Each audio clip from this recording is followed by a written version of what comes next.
The story starts with Noah waking up in a noble's body one day, which sounds cool until he sees his status screen. It's basically the kind of report card that would make an Asian parent faint. He was born as the 13th prince of the imperial royal family, and the emperor seemed eager to lay eyes on his newest son. After being told that Noah's highest magical affinity was with water, the emperor casually decided to give him his fief Shelby Almeria, and it's a land where many of the Water clan reside, as a first birthday gift. And the second he said that, something strange popped up next to Noah's pathetic E-rank water magic. Moments later, the emperor asks to see Noah's stats, and Noah starts sweating because with numbers like his, he's expecting to get yeeted straight into the palace trash can. But somehow, when the screen shows up, his water stat has skyrocketed from a pathetic E to a shiny S rank. Everything else was still bottom of the barrel F, but nobody cared anymore. A literal baby had just set the record for the highest water affinity they'd ever seen, so that alone was enough for the emperor to take a strong liking to him. Turns out the reason Noah's water magic skyrocketed was because of the fief gifted to him by his old man. Though oddly enough, on his private stat screen, it still showed as E+S. As for his other boosted stats, those apparently came from his maids, and he still has no clue why. But the more servants he's got, the stronger he gets. And as for his level, it's still stuck at 1, but it's got no cap, so it's only a matter of time before he breaks the system. For now though, he's stuck being a weakling with potential. During breakfast, one of his maids, Evelyn, walked in and let him know that his brothers were here. Not just any brothers either, but the 1st and 4th princes. Now in theory, sibling visits sound wholesome, but after 6 years in this world, Noah's already figured out these two are royal level assholes, so he knows he needs to tread carefully. He made his way to the lounge and met them with the usual formalities. Then, the 1st Prince, Albert, suddenly announced that he had brought Noah a present. His servant carried it in, and the moment Noah laid eyes on the sword, his blood ran cold. That damn thing was cursed, and he could literally see tortured souls swirling around it. And of course, Albert knows damn well this thing is haunted, but he plays it off like it's just a nice gesture. And Noah couldn't just reject a gift from the damn crown prince, so he had no choice but to accept it, fully aware that this was going to come back to bite him hard. He grips the hilt and slowly raises it, while Albert casually explains that this is a water attribute magic sword, and over 120 knights have already died trying to wield it. That little fact sends a chill down Noah's spine, and he immediately loosens his grip. But the 4th Prince, Henry, chimes in, reassuring him there's nothing to worry about. According to him, everyone who wasn't worthy of the blade dropped dead the second they touched it. So if Noah was going to die, it would have already happened. The only reason he's immune is probably because of his double S-ranked water affinity. And sure, that's kind of comforting, knowing he's not going to die, but Noah's still pissed that Albert basically used him as a lab rat just to test a theory. He can't say that out loud though, so he just keeps his cool and waits for Albert to take his leave so he can finally relax. Later that day, while walking through the corridor with his maid Zoe, Noah notices something's off. Her usual calm expression is gone, and she looks upset. He asks her what's wrong, but Zoe brushes it off, saying she's fine and doesn't want to trouble him with her problems, but Noah isn't buying it, and he firmly orders her to speak up, and she finally gives in. Zoe tells him she needs some time off to handle a family emergency. When he asks what kind, she explains that her hometown was hit by a flood, and her mother's farm got completely wiped out, so now her mom has no way to support herself. Zoe had been looking for ways to earn money quickly and was told her only real option would be working in the red light district. That's what she planned to do during her time off, but Noah cuts that thought off immediately, because there's no way in hell he's letting that happen. He tells her he'll give her mother a job instead, and it just so happens he's been looking to hire a rear gate closer, and since Zoe's vouching for her, she'll earn 10 reen a month. Zoe blinks in disbelief and asks if he's being serious, because 10 reen is way above the usual pay, and she's never even heard of that job before. That's because Noah just made it up on the spot, and it doesn't matter because it's his cash and he'll use it how he damn well pleases.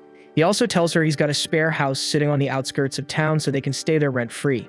Zoe's been loyal to him since day one, so there's no way he's letting her throw herself into a life like that over some stupid flood. But speaking of that disaster, there's still one more thing he needs to take care of. He calls his butler Dylan and gives a direct order. Start buying up as much flood-damaged land as he can.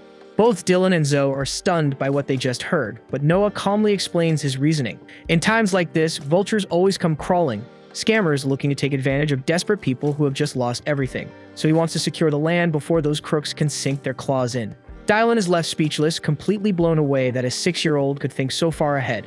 Noah's way too sharp for his age, and while Dylan doesn't know it, Noah's past life taught him plenty about this kind of exploitation. Of course, he can't exactly say that, so he just moves on like it's nothing. Dylan's fully on board with helping him buy the land, but there's one huge problem, and it's the cost, and he estimates the whole thing's gonna run around 700,000 reen. Zoe practically gasps at the number, and Noah gets it. That's more than just pocket change. For context, the average adult in the capital earns around 120 reen a year, enough to support a family, own a house, and eat well. Noah's estate is definitely wealthier than the norm, but even then, he's only got around 500,000 reen on hand, so that leaves him short by 200,000. With barely any options, Noah decides to sell the land gifted to him, the fief territory the emperor gave him when he was born. Dylan immediately shoots that idea down because that land came straight from the imperial family, so selling it without permission isn't just frowned upon, it's a crime. Noah knows the risk, and he knows the consequences, but he's still willing to go through with it. If his father wants to punish him, then so be it, he'll deal with it later. The following morning, while Noah and his staff are getting ready to head out to the disaster zone, an unexpected visitor drops by, the fourth Prince Henry. Unlike Albert, who's a walking migraine, Henry is actually decent. Once you spend some time around him, you realize he genuinely cares. He came to check on Noah and to give him a heads up about that cursed sword. Apparently, the damn thing has a will of its own, so even if Noah's immune to the curse, the blade won't behave unless it recognizes him as its master. That info sticks with Noah, and he appreciates Henry for not being a complete tool. And soon after, Noah sets out for the village of Doso. When he arrives, it's worse than he imagined. Calling it flood damage is putting it lightly. The place looks like Poseidon and Kratos threw hands here and forgot to clean up, as entire sections of the village are shredded. And from just looking around, Noah can already tell most people probably lost all their official documents in the chaos. So he turns to Dylan and orders him to head straight to the local government office and gather as many record copies as possible to make the land purchases easier. While Dylan handles the paperwork, Noah decides to hit the streets himself to see firsthand how the survivors are doing. Zoe tries to stop him, reminding him that reconnaissance work isn't exactly a prince's job. But Noah doesn't care and tells her straight up that he's going, whether she likes it or not. She can either tag along or sit tight in the carriage till he gets back. Left with no choice, Zoe reluctantly follows, and as they survey the village, the situation turns out to be every bit as grim as it looked. The entire crop yield is gone, completely wiped out, which means no food, no income, and zero chance of making it through the year without help. Then a bell rings out through the village and all the townsfolk start gathering around what used to be the town square. Zoe figures it must be time for food distribution, as the Empire usually sends relief funds to disaster-hit areas like this. Noah's glad to see that at least some parts of the system are working the way they're supposed to, so he makes his way over to join the crowd for a meal, but the second he takes a bite, all that goodwill evaporates. The food is so bad, he's convinced even Indian street food would taste gourmet compared to this disaster. The broth is a watery, bitter mess, and he's pretty sure the veggies in it are half-rotten. One of the villagers overhears Noah's grumbling and, not knowing who he is, assumes he's just another victim of the flood. The man tells him the food always tastes this bad, and even when they complain, nothing ever changes. The cooks don't give a damn about hygiene or food safety. They just slap whatever they have into a pot and call it a day. Just then, a loud announcement cuts through the chatter, and inspection is underway. Noah asks Zoe what's going on, and she explains that the local government official Lord Geralt is here to check the food quality. Geralt strolls over to the pot of mystery stew, takes one look at it, and thinks it's absolute garbage. But since he's not the one eating it, he couldn't care less, and he casually tells the chef to whip up something actually edible for him back at the mansion. The chef nods, grinning, clearly in on the arrangement. But Noah's not about to let this slide, so he steps forward and calls Geralt out, asking if the reason the villagers are being served garbage is because he's siphoning off the food budget. Geralt, thinking Noah is just another poor nobody, doesn't even bother denying it. He openly admits to skimming the funds and laughs it off, because in his mind, there's nothing a powerless peasant can do about it. Listening to this arrogant bastard brag about stealing from flood victims makes Noah's blood boil. The fury hits him so hard that the cursed sword in the carriage begins to stir in response. Geralt finally snaps after hearing one too many words from this random brat. He draws his sword, fully intending to shut Noah up permanently. But before he can swing, the Leviathan sword bursts from its case and flies straight to Noah's side. Fueled by his unshakable will and sense of justice, the sword recognizes him as its rightful wielder. And now that it's chosen him, Noah doesn't hesitate. With a single clean strike, he cuts Geralt's head clean off for the crimes of stealing relief funds and threatening a royal prince. Not long after, Lord Rowan, Geralt's superior, arrives on the scene. Some guards rush up and try to convince him to arrest Noah for executing Geralt. But the moment Rowan lays eyes on him, he immediately recognizes who he's dealing with. He kneels without hesitation to show respect to the 13th prince. Noah tells him they need to have a serious conversation about what's been happening here, though the message is clear. Rowan is in hot water for letting Geralt run wild this long. Geralt's punishment is already done, but the rest of the rats who helped him steal are still around, and Noah expects Rowan to clean house. And for now, he gives one final order. Make sure the people get a proper meal. Later that day, after Noah wraps up the purchase of the entire village, word of what happened reaches Albert. He's genuinely surprised that Noah managed to wield the Leviathan sword without any backlash. But instead of being worried, he smirks. His little brother might have passed this test, but Albert clearly has more plans waiting for him down the line. At the same time, Noah is summoned for a meeting with his father. He walks in ready to be scolded for selling off Imperial land just to buy a flooded village. But to his surprise, the Emperor thanks him instead. If Noah hadn't stepped in, the suffering in that village would have been far worse. It's clear to him now that Noah's no ordinary prince, he's capable. So he asks him to keep using that strength for the good of the Empire. And Noah cheerfully accepts the request without hesitation. The following morning, Noah makes his way to a quiet little diner tucked away on Raid Street, hoping to catch a glimpse of a street singer who's built a bit of a reputation around town. Stepping inside, he picks an empty seat and settles in without drawing attention, his eyes casually scanning the place. Just then, a girl with cotton candy pink hair steps up and starts singing for the diners. As her voice carries through the room, Noah instantly recognizes her as he's heard talk about her before, and her name is Alice. As he listens closely, he figures her voice isn't bad at all. But even without being a music expert, he can tell her technique is still pretty rough. She's got talent, sure, but there's a long road ahead. Still, one thing's crystal clear. She's giving it her all. Every note she hits, every line she sings, she pours her heart into it. She's not doing this just for fun. She's trying to grow, trying to survive on what little she has. Out of nowhere, the vibe in the diner shifts completely when three rough-looking men burst through the doors. They start shouting and instantly pull all attention their way. The moment they spot Alice, they begin yelling at her, demanding to know why she's wasting time singing instead of finding a real way to pay off her parents' debt. At their words, Alice shrinks back, clearly terrified as the men close in on her. Her voice shakes as she tells them she doesn't have the money yet, but she swears she's doing everything she can. She just doesn't have anything to give. The guys exchange dark smirks and start tossing around disgusting suggestions about how else a girl like her might pay up. Disgusted murmurs fill the room, but nobody steps forward. Everyone watches, frozen and powerless. Just when things are about to cross the line, Noah suddenly rises from his seat. He walks over, calm and composed, and reminds them that Imperial law strictly forbids forcing a child to repay a parent's debt. The men snort and brush him off, assuming he's just some pampered rich kid who doesn't know how the world works.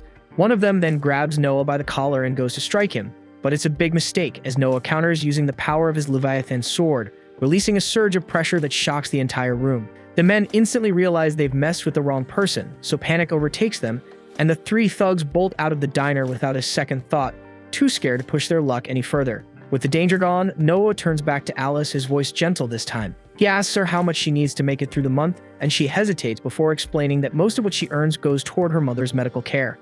After hearing everything, Noah calmly tells Alice that from now on, he'll be giving her 25 reen every month so she can focus entirely on her singing without worrying about money. He also promises to raise the amount as her skills improve, encouraging her to keep chasing her dream without fear holding her back. Deeply moved, Alice thanks him with genuine emotion, telling him how much his kindness means to her. She promises she won't let him down and swears to work hard and keep growing as a singer. Later, Noah heads back home, only to find the same three thugs from earlier kneeling at the palace gates.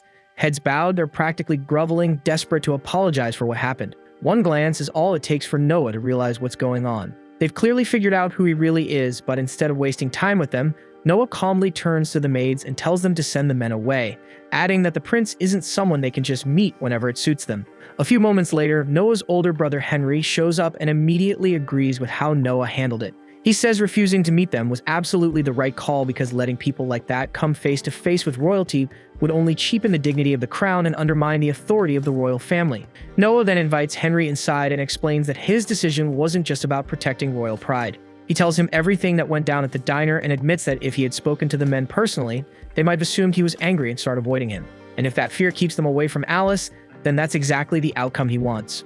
Henry listens carefully and finds himself genuinely impressed. For someone so young, Noah was already thinking several steps ahead. He even admits that most of their brothers, despite being around Noah's age, wouldn't have had that kind of foresight, and the realization makes Henry even more proud.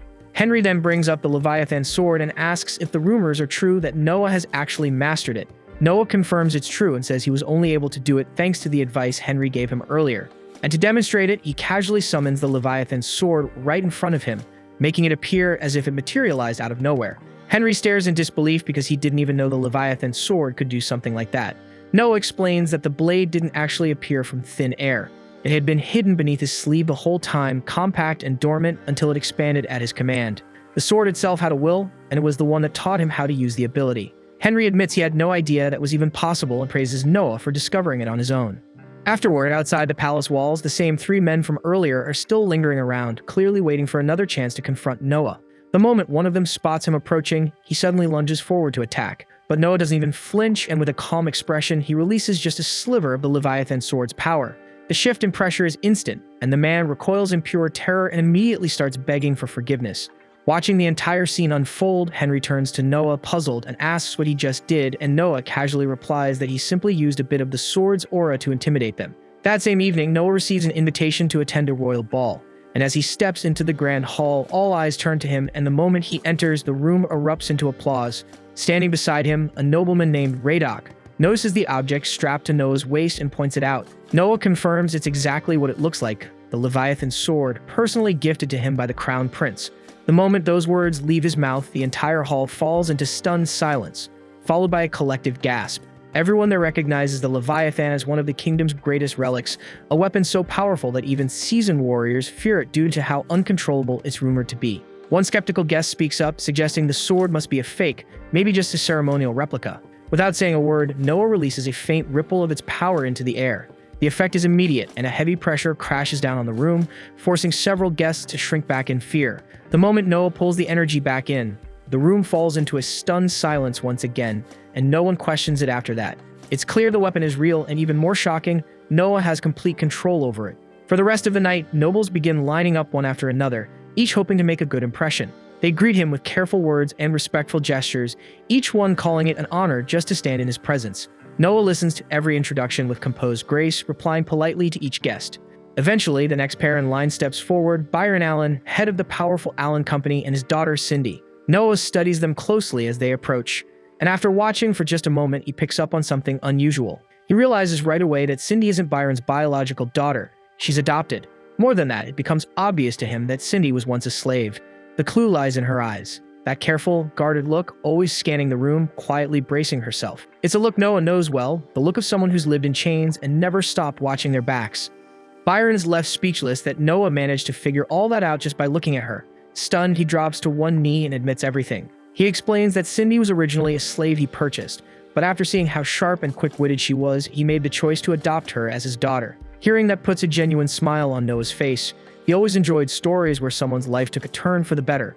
Moved, Noah invites both Byron and Cindy to visit his estate sometime soon, saying he'd love to hear more about Cindy's past in detail. Byron bows respectfully and agrees, saying it would be his honor. After exchanging farewells, the two politely excuse themselves from the party. The following day, Noah's strolling casually through town when he unexpectedly bumps into his brother Oscar, who also happens to be the kingdom's 8th prince.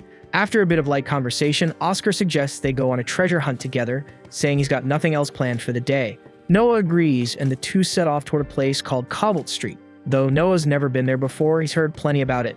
Supposedly, it's packed with rare antiques from all over the empire. Oscar, however, points out that the place is just as infamous for being swarmed with fakes. Spotting a genuine item among the junk is seen as a basic test of skill for any proper noble. They end up spending hours browsing through shops and stands, but nothing really stands out.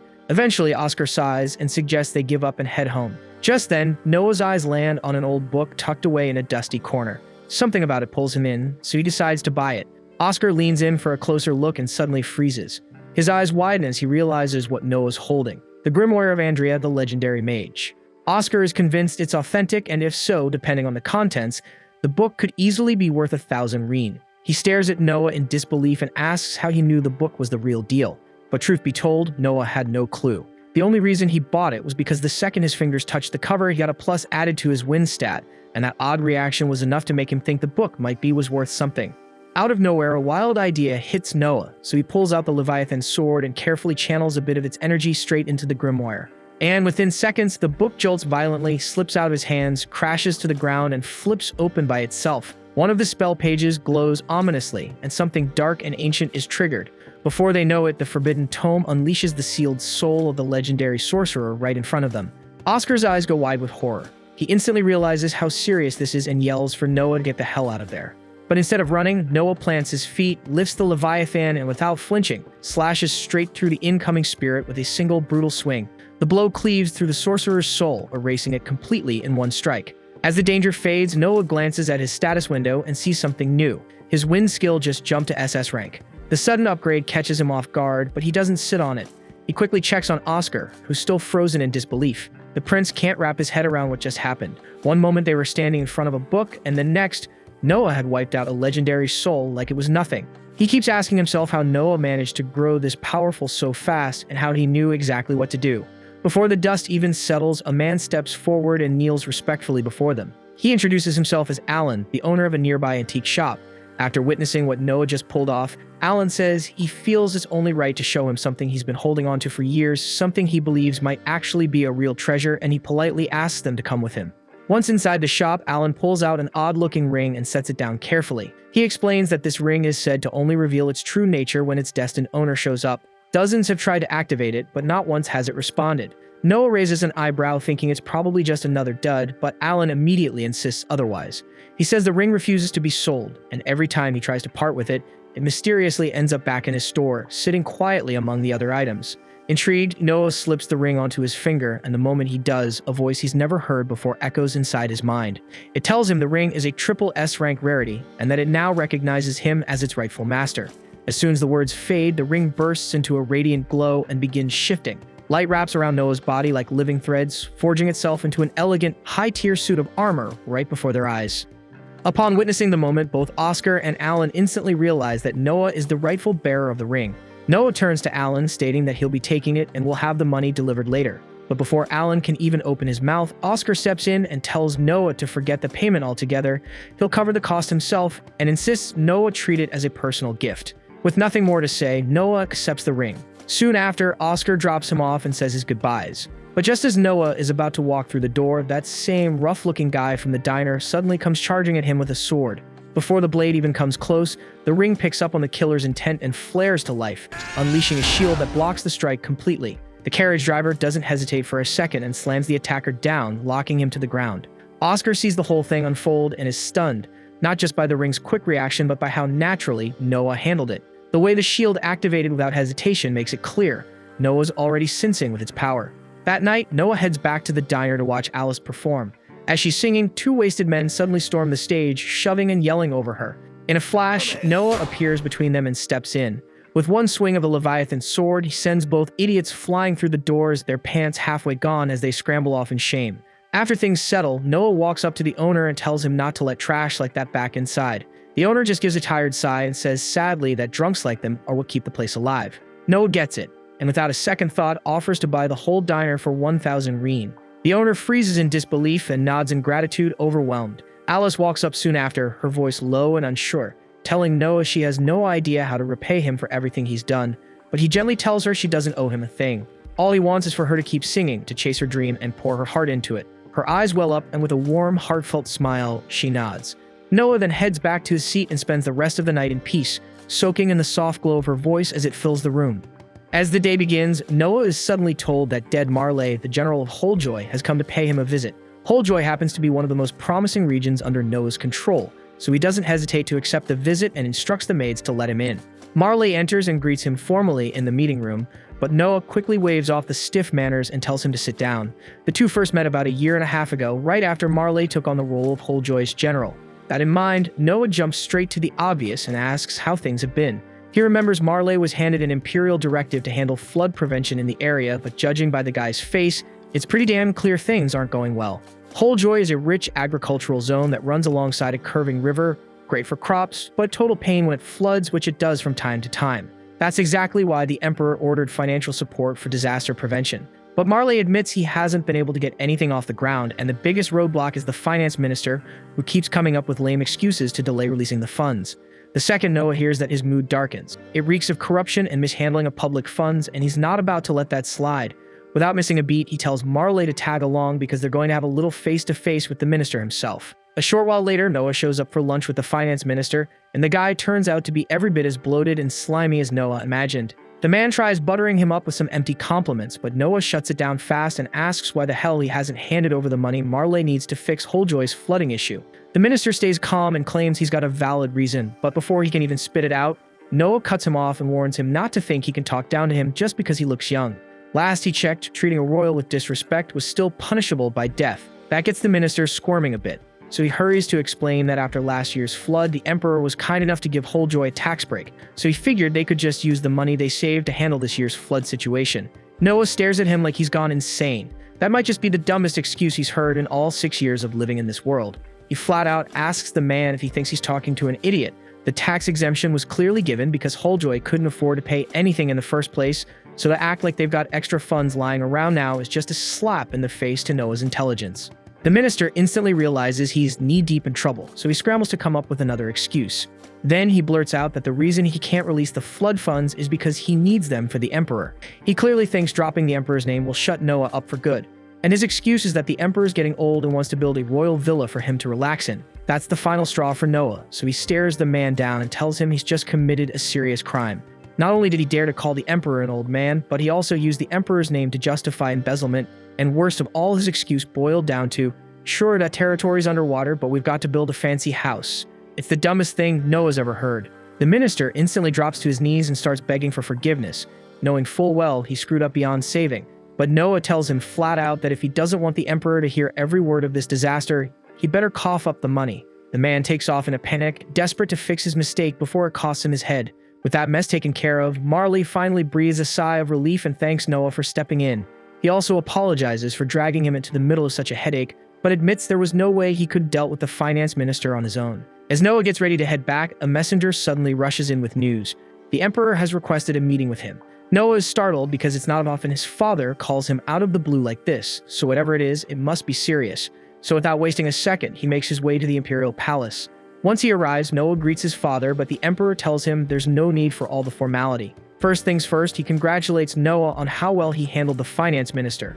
Noah's a little stunned that the Emperor already knows about something that happened barely moments ago, but then he's reminded, knowledge is power, and when you're the Emperor, your information network is second to none. Noah humbly accepts the praise, but says he only did what he believed was right. Even so, the Emperor is clearly impressed. He tells Noah it's no small thing for a 6-year-old to see through deception so easily. And to top it off, he also heard about how Noah mastered the power of Leviathan in such a short time, which is especially impressive given how dangerously dark that sword's magic really is.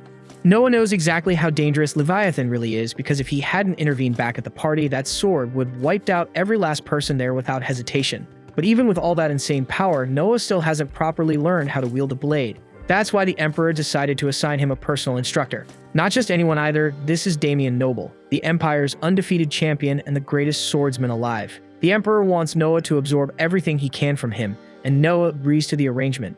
But before any formal training begins, Damian suggests they have a little friendly duel first.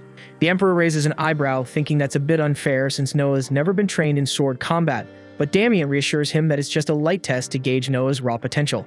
Eventually, the Emperor gives the go-ahead, so Damian lifts his sword and tells Noah to attack however he likes. Without hesitation, Noah grabs Leviathan and charges straight in.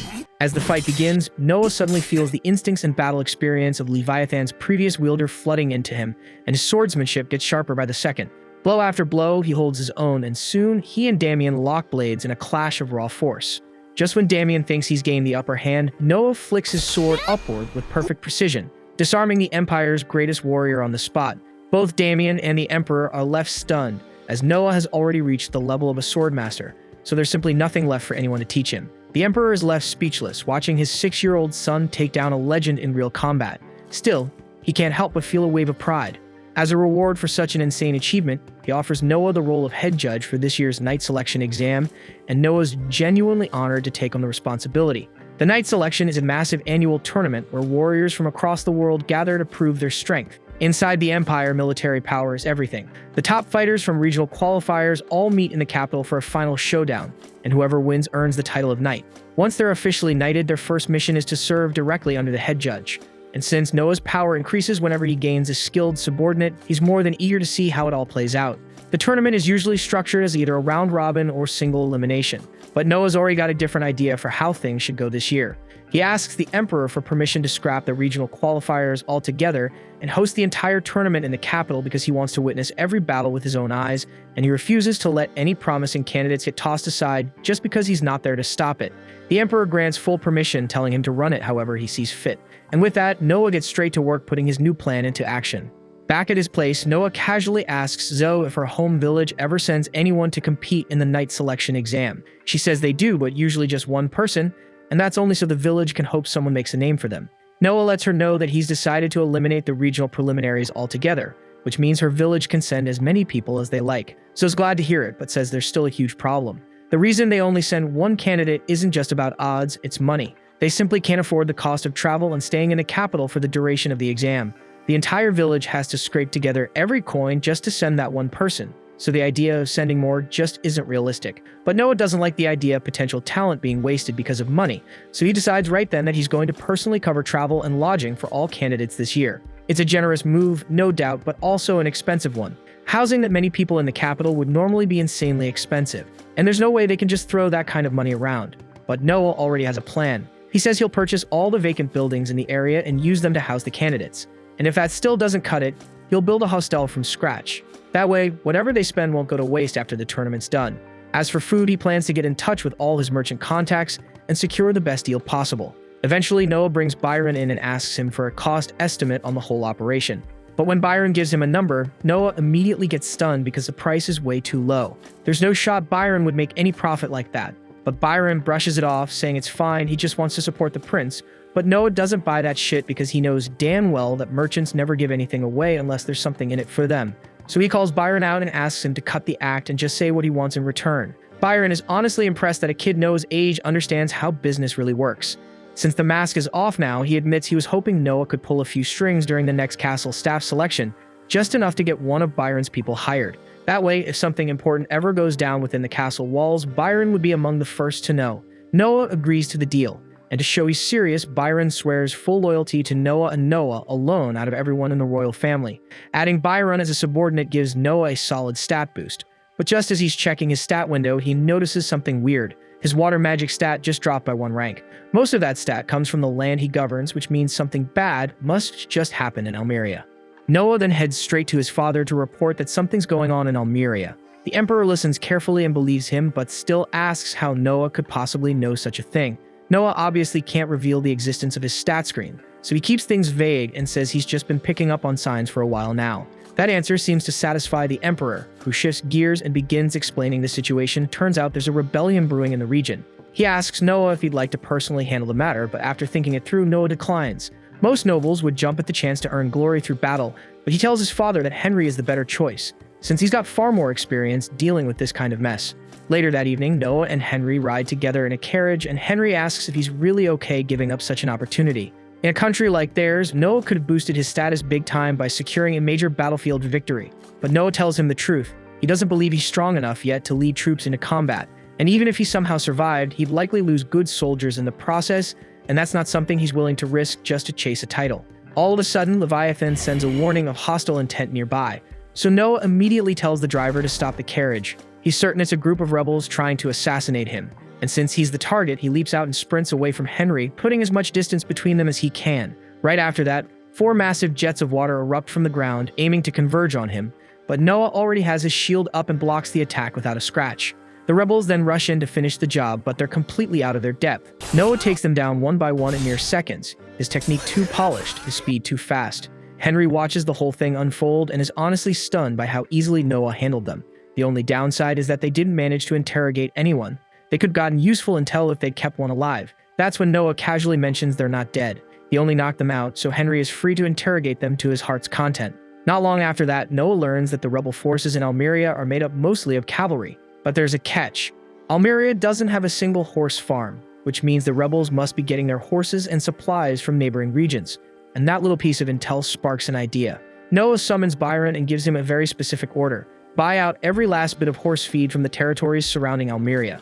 Once the rebels start running out of supplies for their mounts, their mobility vanishes, and that'll make it a hell of a lot easier for Henry to finish the job and crush the rebellion for good. Not long after, the Emperor summons Noah to give him an update. He says his men interrogated the assassins and actually managed to get something out of them. Apparently, their goal wasn't to kill Noah. They were trying to kidnap him and use him as leverage. But Noah isn't buying it. He flat out tells his father that any hitman who cracks this fast is probably just feeding them bullshit. The Emperor, amused and a little proud, notes how sharp Noah is for his age.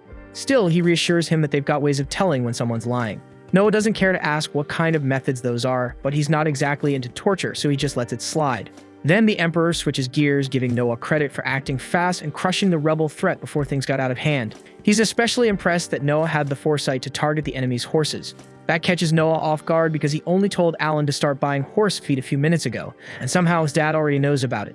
But the Emperor keeps going, saying that while starvation is a common strategy, one even the Crown Prince Albert wanted to use to humiliate the rebels, but Noah went a step further. Instead of just starving the men, he cut their power by focusing on their horses. And what's even better, he used his own allowance to fund the move. With a proud smile, the Emperor pats him on the shoulder, telling him he's not just smart. He's got the guts to act fast when it matters, and that kind of decisiveness isn't common. Noah feels a weird sense of pride bubbling up inside him, maybe a little too much pride, like he's enjoying this praise way more than he should, but the Emperor doesn't stop there.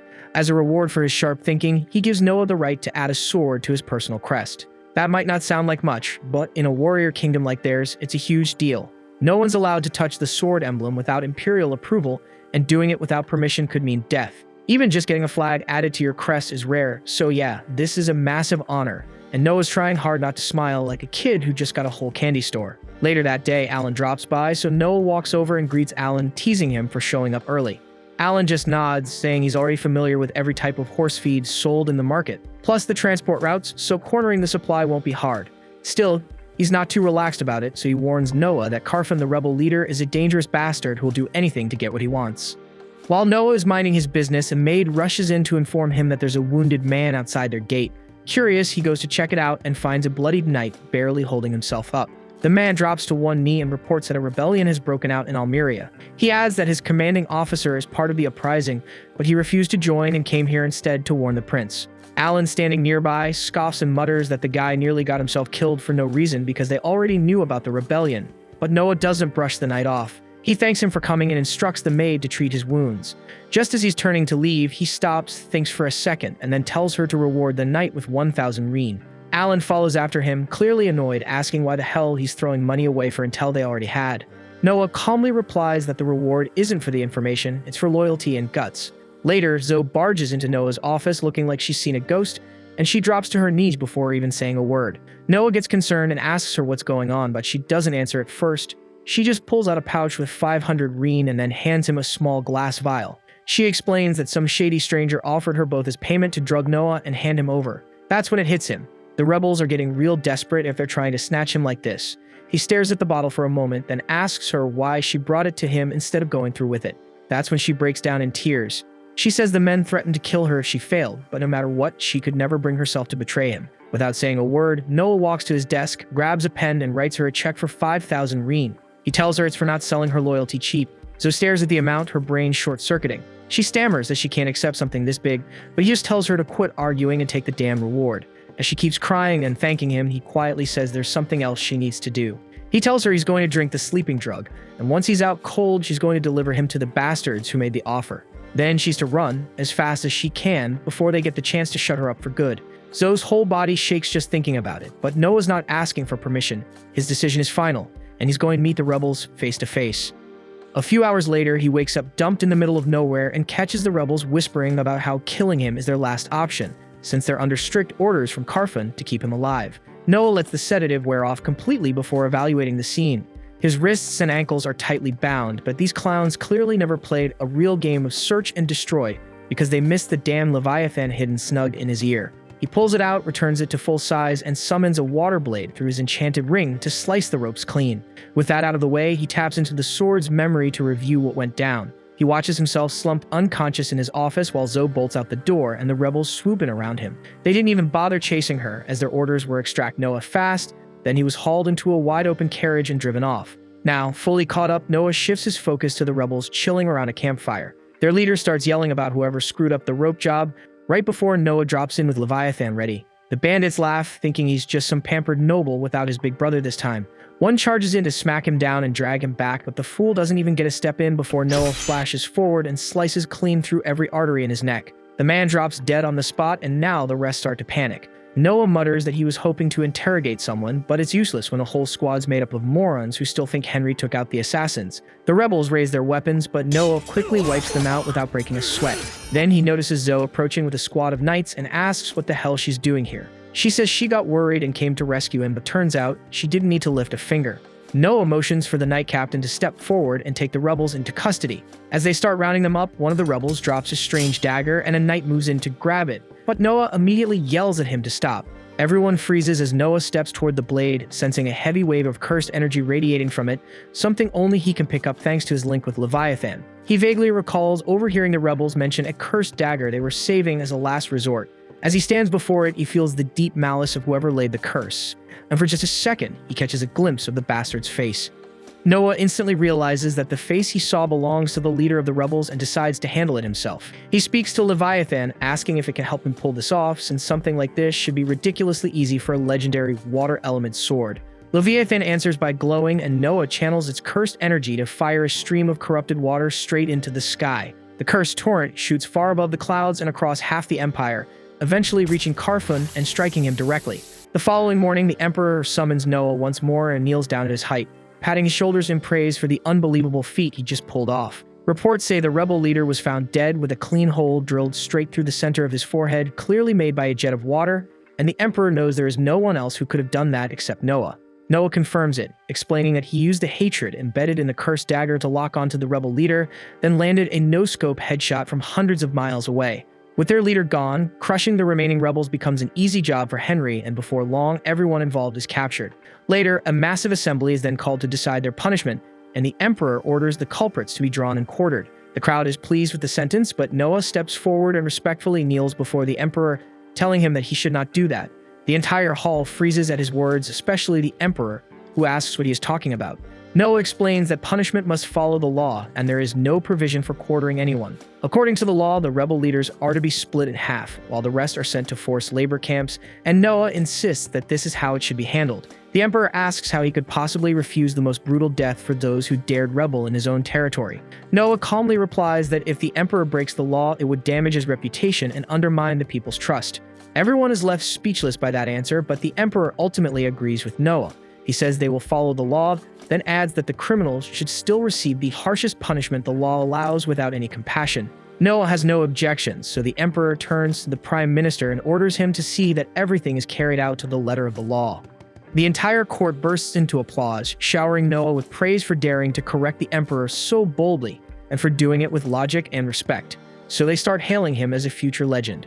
Even the Emperor can't hide how proud he is, clearly moved by the fact that Noah had the guts to stand up to him for the right reasons. After thinking it over for a moment, he decides to reward Noah with a title. He says that while any of his children might challenge him, it's rare to see someone do it not out of pride, but out of principle. That's why he grants Noah the title of the Wise Prince, and the change immediately updates in Noah's status window. The Emperor even jokes that if Noah had been born 10 years earlier, things might have turned out differently. He doesn't outright say Noah would have been a contender for the throne, but the implication hangs thick in the air. The court erupts into cheers after that comment, and the Emperor shifts the topic by asking Noah how preparations are going for the upcoming knight selection exam.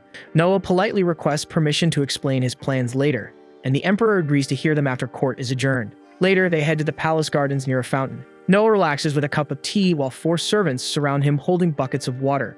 And at his signal, they all try to splash him at once, but he calmly activates the shield in his ring, stopping every drop from touching him. The Emperor raises an eyebrow, not fully grasping what he just saw, so Noah explains during the selection exam, he's going to ask each participant to attack him the same way, and he'll judge their skills based on how close they get to hitting him. The Emperor is clearly impressed with the unorthodox approach, though he expresses concern that it could be dangerous.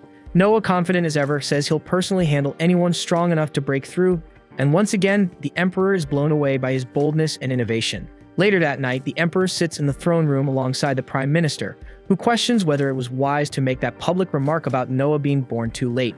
The Emperor simply laughs, saying he meant every word. Noah is something else entirely. Still, there's a flicker of unease in his eyes as he mentions Leviathan. Its true power is still sealed, and that's no small thing. He quietly gives an order to bring out a special treasure, murmuring that Leviathan's full strength is never meant to be unleashed, but maybe Noah is the one who can handle it. The night of the selection exam finally arrives, drawing in crowds from even the farthest corners of the empire. Commoners, nobles, and onlookers alike flood the capital to witness the next generation of knights prove their worth. But this year's turnout is massive for one reason. Word had gotten out that the legendary Wise Prince Noah would be one of the judges. With that kind of name attached, everyone wanted a front row seat. Noah, unfazed by the excitement, sits calmly on stage, sipping tea like it's just another day. He's already decided to use his enchanted defense ring to gauge the candidates, and right on cue, one of them boldly charges at him without warning. The ring flares to life, casting a barrier that absorbs the hit with ease. The attacker swings again and again, trying to break through with sheer force, but the shield doesn't budge an inch, causing him to sword break. The crowd watches in awe, and whispers ripple through the stands that this is the power of the Wise Prince. From his private balcony above, the Emperor watches with amusement, noting that this year's test is already shaping up to be far more exciting than the last. Still, flash and spectacle aside, the point of the exam is to find true knights, and he's curious who Noah will end up picking. By the time the sun begins to set, another candidate is throwing everything he has at Noah, hurling flames with all the magic he's got left. Noah casually conjures a barrier, letting the fire dance harmlessly in front of him. The candidate drops to his knees, completely drained, and realizes he's just not good enough. Noah agrees silently that none of the participants so far have stood out, and he's starting to lose hope for a surprise. Then comes the final candidate of the day, and Noah barely pays her any mind until she steps up. A blonde girl, calm and focused, strikes with her blade. The defense shield kicks in as usual, but to everyone's shock, she doesn't back down. With one clean, powerful push, she shatters the shield and actually manages to cut him. It's not deep, but the fact that she landed a blow leaves the crowd stunned and Noah wide-eyed. The guards instantly rush in and restrain her, but Noah tells them to stand down. Instead, he asks for her name, and she answers Shirley Grants. Without a moment's pause, Noah turns to the crowd and declares that Shirley has passed the exam. The announcement hits like a thunderclap because she's the only one all day to pass. The guards are stunned, struggling to understand why Noah would accept someone who just wounded him, but that only makes the spectators admire him even more. They begin shouting his name in praise, calling him a noble and generous ruler. Noah leads Shirley into his estate, and as she drops to one knee before him, her mind races with dread over what sort of penalty might await her for injuring him during the test. Hurting royalty, even by mistake, is no small thing. But Noah quickly puts her mind at ease, telling her not to be ridiculous. It was obviously unintentional. He gives a faint smile, then unexpectedly tells her to strike him with that same move again. Shirley hesitates for a second but obeys. She stands up and thrusts her blade at him. Noah raises his shield, and this time it holds firm. He tells her this is what he could have done if he had genuinely intended to block her blow the first time. He let it hit him on purpose to see if she'd obey her orders without hesitation or fear. A knight's role is to carry out commands, and he has no use for one who's too scared to follow through. The fact that she didn't hold back not once but twice, even after injuring him, proves she has the grit and loyalty needed to serve as a real knight. Shirley is caught off guard, realizing Noah's got far more backbone than she expected for someone his age. His cool, composed confidence tells her everything. He's got what it takes to lead. Moved by respect, she kneels again and swears loyalty to him, promising to serve him faithfully for as long as she's a knight, and Noah gives a satisfied nod. When he glances at his stats, he notices that recruiting Shirley has given him a noticeable power boost, another win as a leader. Right then, Zoe steps in to let him know that the doctor, someone named Croy, has arrived. Croy immediately gets to work inspecting Noah's injury, and after a careful check, he confirms that Shirley's strike didn't hit anything major, so no organs or veins were damaged. Meanwhile, Shirley quietly observes the doctor, impressed by his skill and composure. It surprises her, since back in her village, no one even comes close to being a real doctor.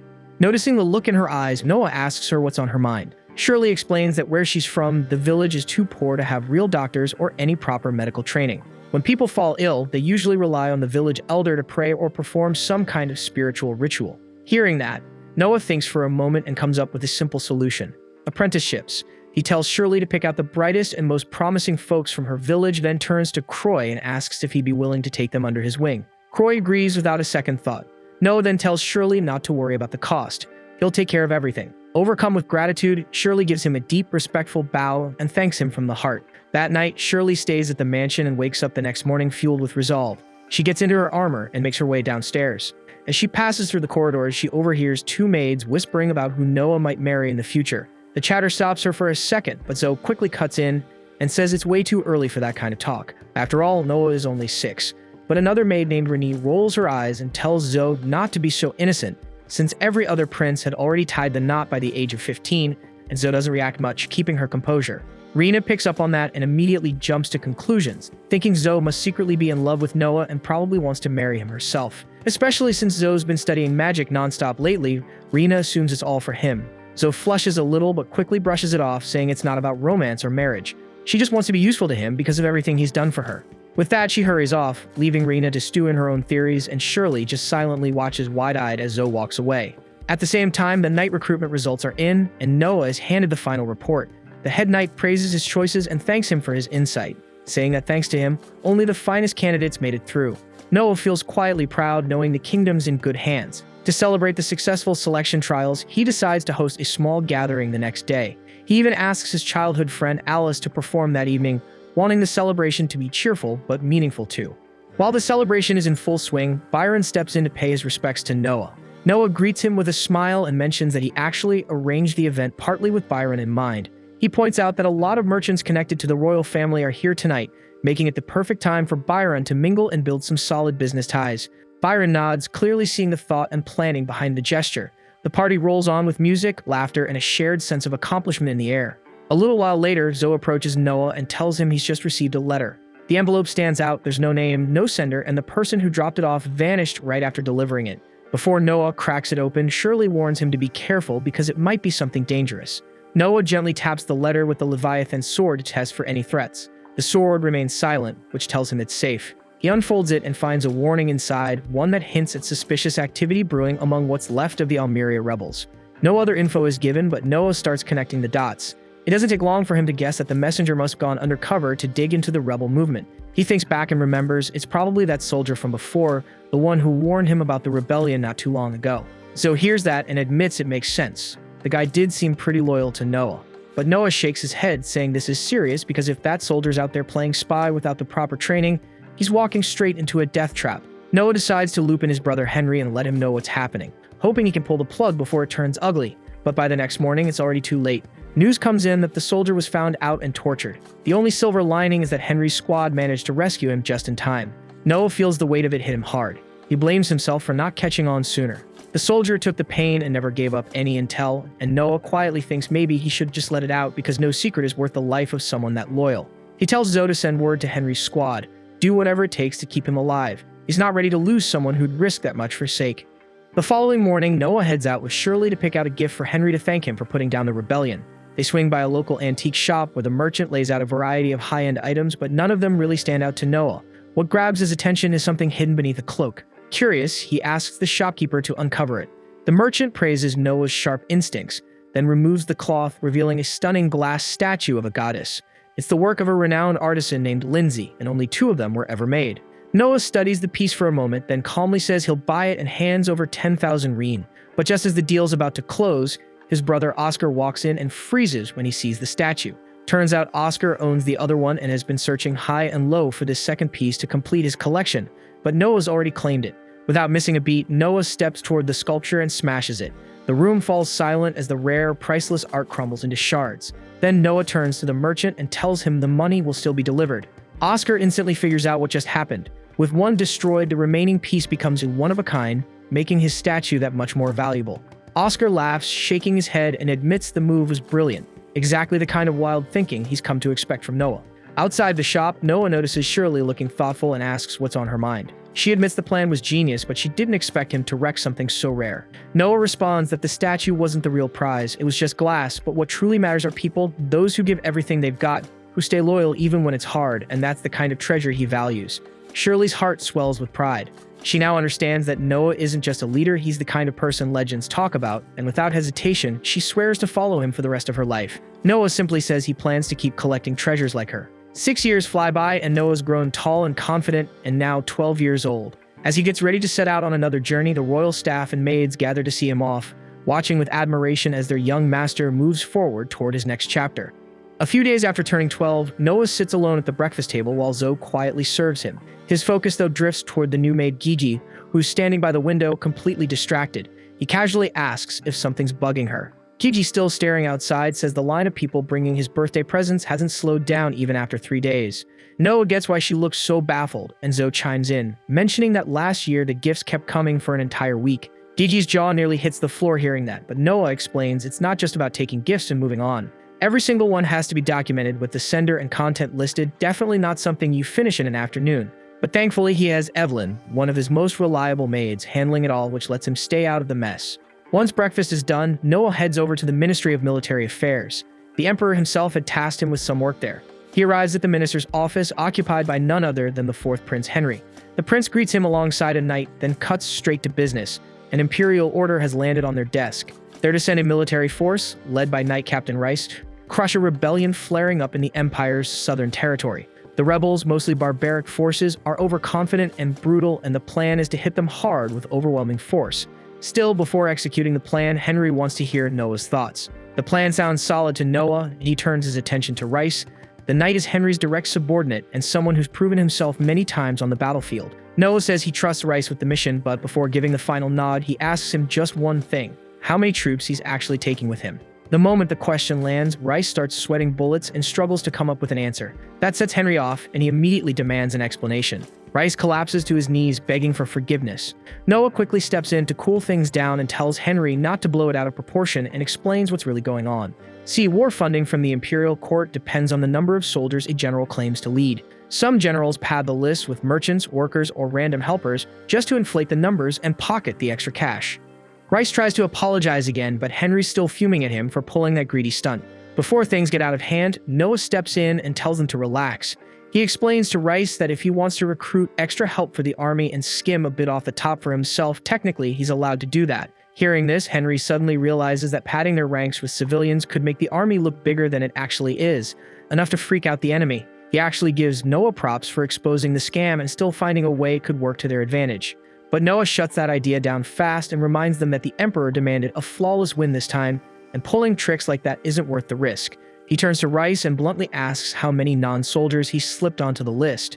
Nervously, Rice admits to registering around 2,000 of them. Noah immediately orders him to recruit 2,000 actual fighters to balance it out with no excuses. Rice, looking cornered, just nods and accepts. Noah then scribbles a note addressed to the Ministry of Finance and hands it over. That letter would get Rice full funding as if all 2,000 were legit soldiers, and he's free to pocket every coin of it. The guy is stunned, not sure why he's being rewarded for pulling shady moves, but Noah, calm and cold, tells him that in exchange for the bonus, he expects a flawless victory with no screw-ups. Henry is honestly impressed. He watches how Noah turns even dirty schemes into fuel for discipline and motivation. On their way back, he asks if Noah's ever stepped into an actual battlefield. Noah shakes his head and glances at his stats. They're still stuck at level 1. In the Empire, royal children rarely make it past their teens. Most don't die from illness, despite what the records say. They're taken out by rival nobles chasing more power. That's why young royals are treated like precious resources, never sent to the front unless the Emperor himself gives the order. Henry reminds him he's already 12 and should taste real combat.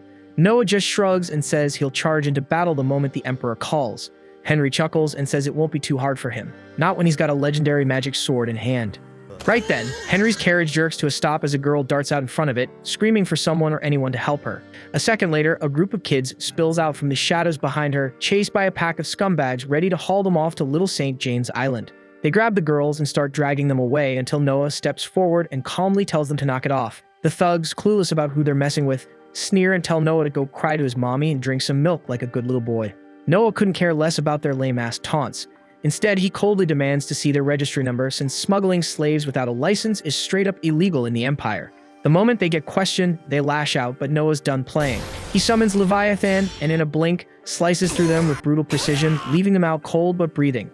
The crowd watches in stunned silence, clearly impressed even if they don't quite recognize him. Noah walks toward the shaken kids about to reassure them, when some crusty old bastard limps out from the darkness and greets him with a slimy smile. The geezer proudly admits he's the brains behind the whole trafficking mess and smugly warns Noah to back off, claiming he's got the protection of the first Prince Gilbert. That's when Noah realizes this slezzy fossil must be a major partner in this operation, someone bold enough to flaunt royal connections. Now he's stuck figuring out how to deal with this without making it worse. The old creep tells Noah to hand over the girls and pretend none of this ever happened, but Noah isn't having any of that bullshit. He turns to Henry and asks if he knows the guy. Henry immediately shoots it down, saying he's never seen his ugly mug in his life. Noah shrugs and says same here. But just as the old man opens his mouth to explain, Noah shuts him up with a burst of Leviathan's cursed energy, knocking him flat. Then he raises his voice and mocks the guy, saying even nobodies now pretend to work for the first prince. He tells the crowd that while simple folks might fall for this trick, he and his brother sure as hell won't. Someone in the crowd finally recognizes him as the wise prince, and just like that, the public buys every word. Noah orders the soldiers to drag the thugs to Gilbert's place and tell him they were tossing his name around like fools. After that, he decides to take the rescued kids back home where they'll be safe. Henry, still a little stunned, admits he's impressed by how Noah handled things. He explains that if those guys really were tied to Gilbert, killing them would have created a mess. But standing by while kids got trafficked would have been even worse. So Noah spun it smart, called them fakes, and threw the whole mess back at Gilbert, who'll probably make sure they disappear. Later that evening, while Noah and Henry are having dinner, the butler steps in with urgent news. Henry glances up and asks what's going on, but Noah answers before the man can. A messenger from First Prince Gilbert had shown up delivering a statement about the thugs they caught. Gilbert apparently expressed his thanks for exposing the imposters using his name, claiming he planned to send them to court for a proper trial. But before that could happen, they supposedly drank poison and died. Of course, everyone knows that's a load of crap, and Gilbert clearly had them silenced. Noah turns to Henry and asks outright if Gilbert is really running a slave ring underground. Henry doesn't even hesitate. He nods and says Gilbert lives like a king, throwing money around like it grows on trees, so no way that lifestyle is funded legally, and Noah gets it. As the eldest prince born from a concubine, Gilbert has no shot at the throne, so there's nothing stopping him from turning shady. But Noah suspects the slave trade and hidden mansions are just the surface. Something darker is buried underneath. Henry stares at him, stunned that his 12-year-old brother saw through all of it so fast. The following day, Noah tells the rescued children he pulled a few strings, and they're free now, but none of them seems relieved. Turns out they don't have homes to go back to. Their own families were the ones who sold them off in the first place. Noah realizes if they return, they'll just be trafficked again, so he decides to keep them. He instructs the butler to prepare rooms for each of them and find roles they can fill in the mansion. And if anyone to study, he's to handle that too. One of the older girls steps forward, clearly shaken, and asks if Noah is planning to buy them. He calmly replies that he's not buying anyone. They're free to leave whenever they want. But if they stay under his roof, there better not be any betrayal. The butler steps in, telling the kids to thank Noah before guiding them out. And as they leave, Noah watches in silence. His philosophy flashes in his mind.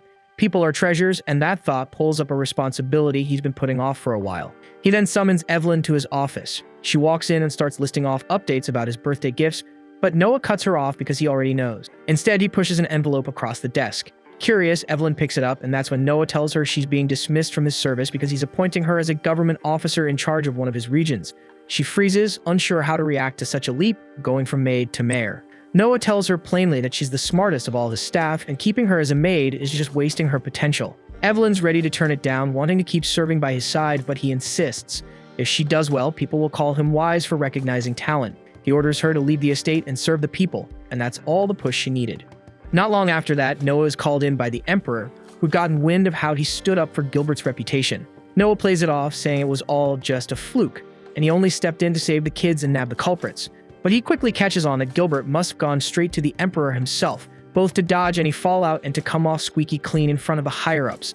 The Emperor sighs, saying it's a shame that such scum still roam free. He asks Noah what the proper sentence would be, and Noah responds that by law, the ringleader loses his right arm, and the rest get shipped off to serve in the army, stationed on the front line. The Emperor nods, pointing out that Noah had tackled the criminals head-on and taken them in. But he adds that if it were him, he'd have gone undercover, taking a beating just to bust them red-handed. The Prime Minister cracks a joke, saying that count as treason against the imperial family, and they just end up executing the thugs. Everyone laughs except Noah, who decides to fact-check them. He calmly explains that if a criminal doesn't realize he's attacking royalty, it's just assault, not a crime against the crown. The room goes dead silent, so Noah starts thinking maybe he pushed it too far by correcting the Prime Minister over a what-if scenario. But before he can say anything else, the Emperor bursts out laughing and tells the Prime Minister that he won the bet. Now Noah's really thrown off, so the Emperor explains that he had wagered with the Prime Minister to see if Noah would speak up and correct them on legal matters. Noah barely gets a chance to process that before the Emperor casually appoints him as the new Minister of Justice. The court erupts with excitement, cheering Noah on, saying he's only the second prince after Henry gets such a title.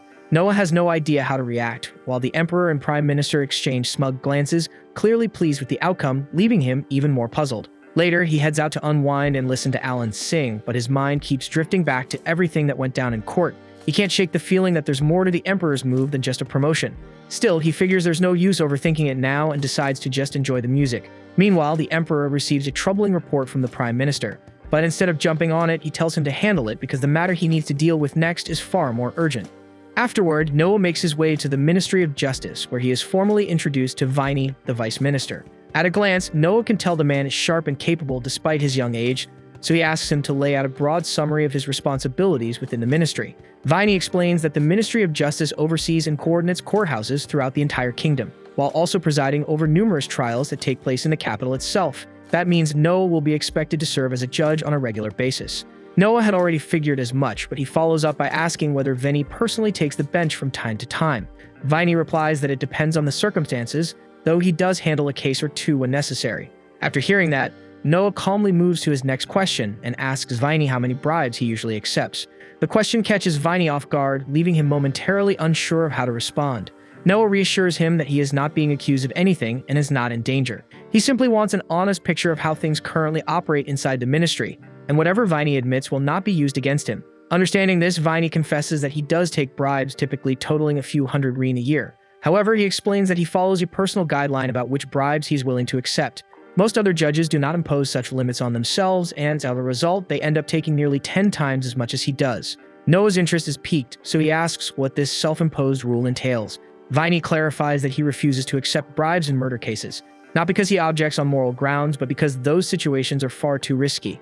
If he were to release a murderer, and the accuser bears a grudge, he could become a target for revenge.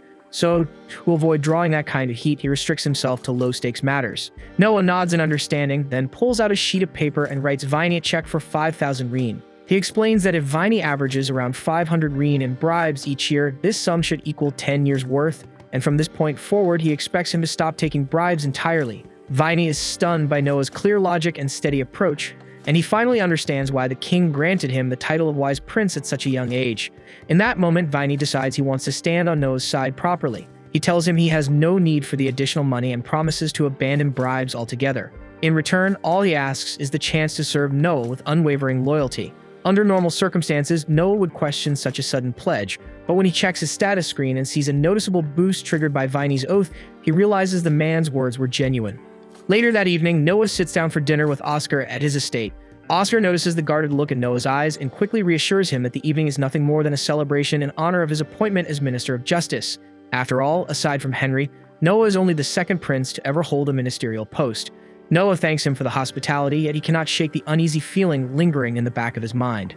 In Henry's case, the position was a clear reward for crushing the rebellion. Noah, on the other hand, has not achieved anything monumental that would obviously justify such a promotion, which makes him suspect the emperor may be setting a larger plan in motion. He turns toward Oscar and asks whether he remembers the story of the empire's near downfall. According to history, the crisis stemmed from the old succession law stating that only the first prince could inherit the throne. On the surface, that seemed straightforward, but in practice it bred complacency. The other princes, aware they would never shoulder the burden of ruling, spent their lives indulging themselves without restraint. Predictably, that neglect weakened the empire and nearly drove it to ruin. To prevent history from repeating itself, the rule was revised. From then on, each prince would be assigned a thief at birth, and the one who demonstrated the greatest merit and competence would ultimately be chosen as crown prince.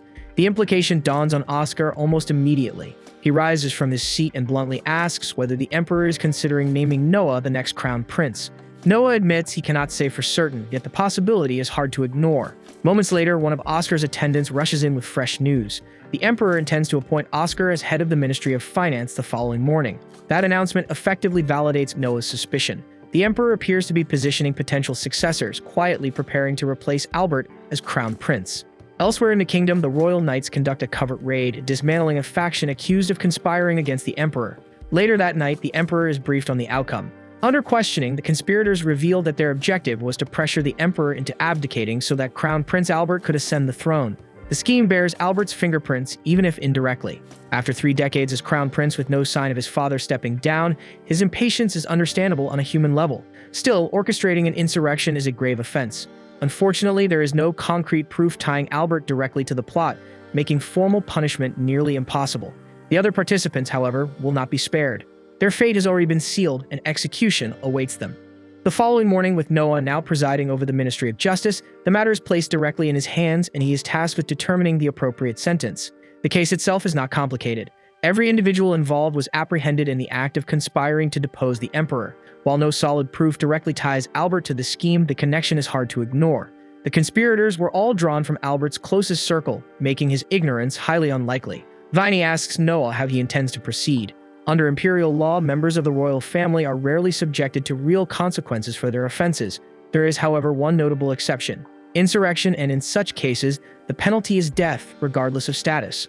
Royal blood offers no protection. Even claiming a lack of direct participation does not guarantee safety.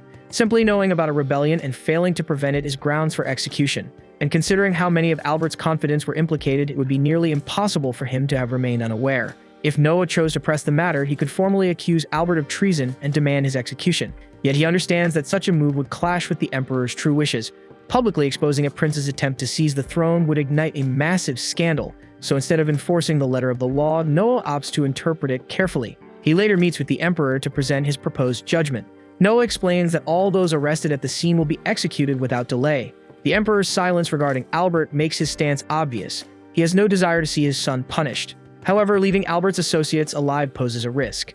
If even one of them were to implicate him openly, containing the fallout would become nearly impossible. Swift executions eliminate that threat before it can surface. The Emperor is visibly impressed that Noah discerned his unspoken intentions so accurately.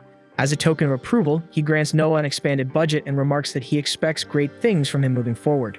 After concluding the meeting, Noah heads back to his residence. As he nears the front gates, he notices two of his guards sprawled across the ground, gravely injured. The scene immediately signals that something is wrong. He rushes to assess the situation, only to find that one guard has already succumbed to his wounds. The other, barely conscious, manages to warn him that the attackers responsible are still somewhere inside the estate. Noah rushes in without hesitation to take control of the chaos, and as he sprints down the corridors, he passes several of his soldiers sprawled across the floor, wounded and barely conscious. Before long, he spots one of the attackers in the middle of finishing off one of his men, so Noah lunges ahead and hacks at him, carving through his arms and legs all the way to the bone. The assailant tries to end his own life by biting off his tongue, but Noah shuts that down instantly by forcing a chunk of enchanted metal down his throat. Moments later, 3 more enemies emerge and charge him together, yet Noah cuts them down in under a heartbeat, leaving none of them standing. Not long after, Viney arrives in search of Noah and is visibly relieved to find him alive, though the atmosphere remains heavy and bleak. Even if every intruder has been dealt with, several of Noah's guards are critically injured.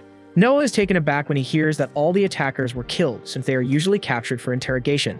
That alone tells him someone is desperate to erase any trace of involvement, which makes him suspect a connection to Albert. If Albert's name ever gets tied to this assault, the fallout would be catastrophic, so Noah quickly devises a plan to eliminate the prisoners he stopped from killing themselves.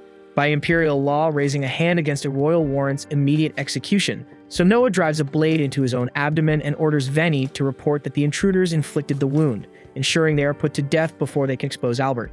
A short while later, as Noah's injury is being treated, Venny informs him that the executions were carried out exactly as commanded. Noah exhales in relief, knowing that if word of Albert's attempted assassination ever surfaced, it would permanently tarnish the royal family's honor. Afterward, Noah is summoned to stand before the Emperor and recount the incident. The Emperor makes it clear that there is no chance a handful of ordinary infiltrators could have truly wounded Noah, so he understands that Noah must have harmed himself to justify their execution. He recognizes the motive and even feels a measure of pride that Noah was willing to injure himself to shield the family's reputation. He invites Noah to walk with him, and once they step into the palace garden, he remarks that rulers of great stature often see their legacy stained in their later years. By that, he means that if he were ever dethroned, whoever seized power would surely spread rumors that he had become senile with age and no longer fit to govern the empire. They are both fully aware that the usurper being hinted at is Albert, and it is obvious the Emperor's trust in him has thinned to almost nothing. The only reason Albert has not already been disciplined is because publicly condemning the crown prince would leave an ugly mark on the Emperor's own legacy. Noah calmly proposes a way to handle the situation. He reminds the Emperor that Henry, Oscar, and Noah himself were recently appointed as minister princes to keep state affairs running smoothly, and suggests establishing an entirely new rank above them, a prime minister prince who would supervise all 3. Then without hesitation, he recommends Albert for the role. The Emperor rejects the suggestion the moment he hears it, refusing outright to place that much authority in Albert's hands. He turns as if to end the conversation, but Noah stops him and points out that it is not strange for Albert to be restless after waiting 3 decades for the throne. Granting him a title with visible authority, even if largely symbolic, might be enough to soothe that impatience. The Emperor sees the logic in Noah's reasoning, yet he worries that if Albert is given oversight of the minister princes, he could block critical matters from ever reaching the throne. That risk is real, but Noah has already prepared for it. He proposes adding a condition stating that if all 3 minister princes unanimously agree that an issue is urgent, they may bypass Albert entirely and report directly to the Emperor. The Emperor finds this arrangement appealing, as it effectively strips Albert of meaningful control while still giving him the illusion of influence, which should curb any reckless retaliation. Deeply appreciative of Noah's foresight, the Emperor insists on rewarding him properly. Coin alone would not suffice, so he invites Noah to accompany him to the Imperial Vault. Inside, the Emperor grants Noah permission to select any treasure he desires. With Leviathan's guidance, Noah surveys the collection carefully before choosing an unusual box that draws his attention. Yet the instant he lifts the lid, a surge of blazing fire bursts outward and engulfs him completely.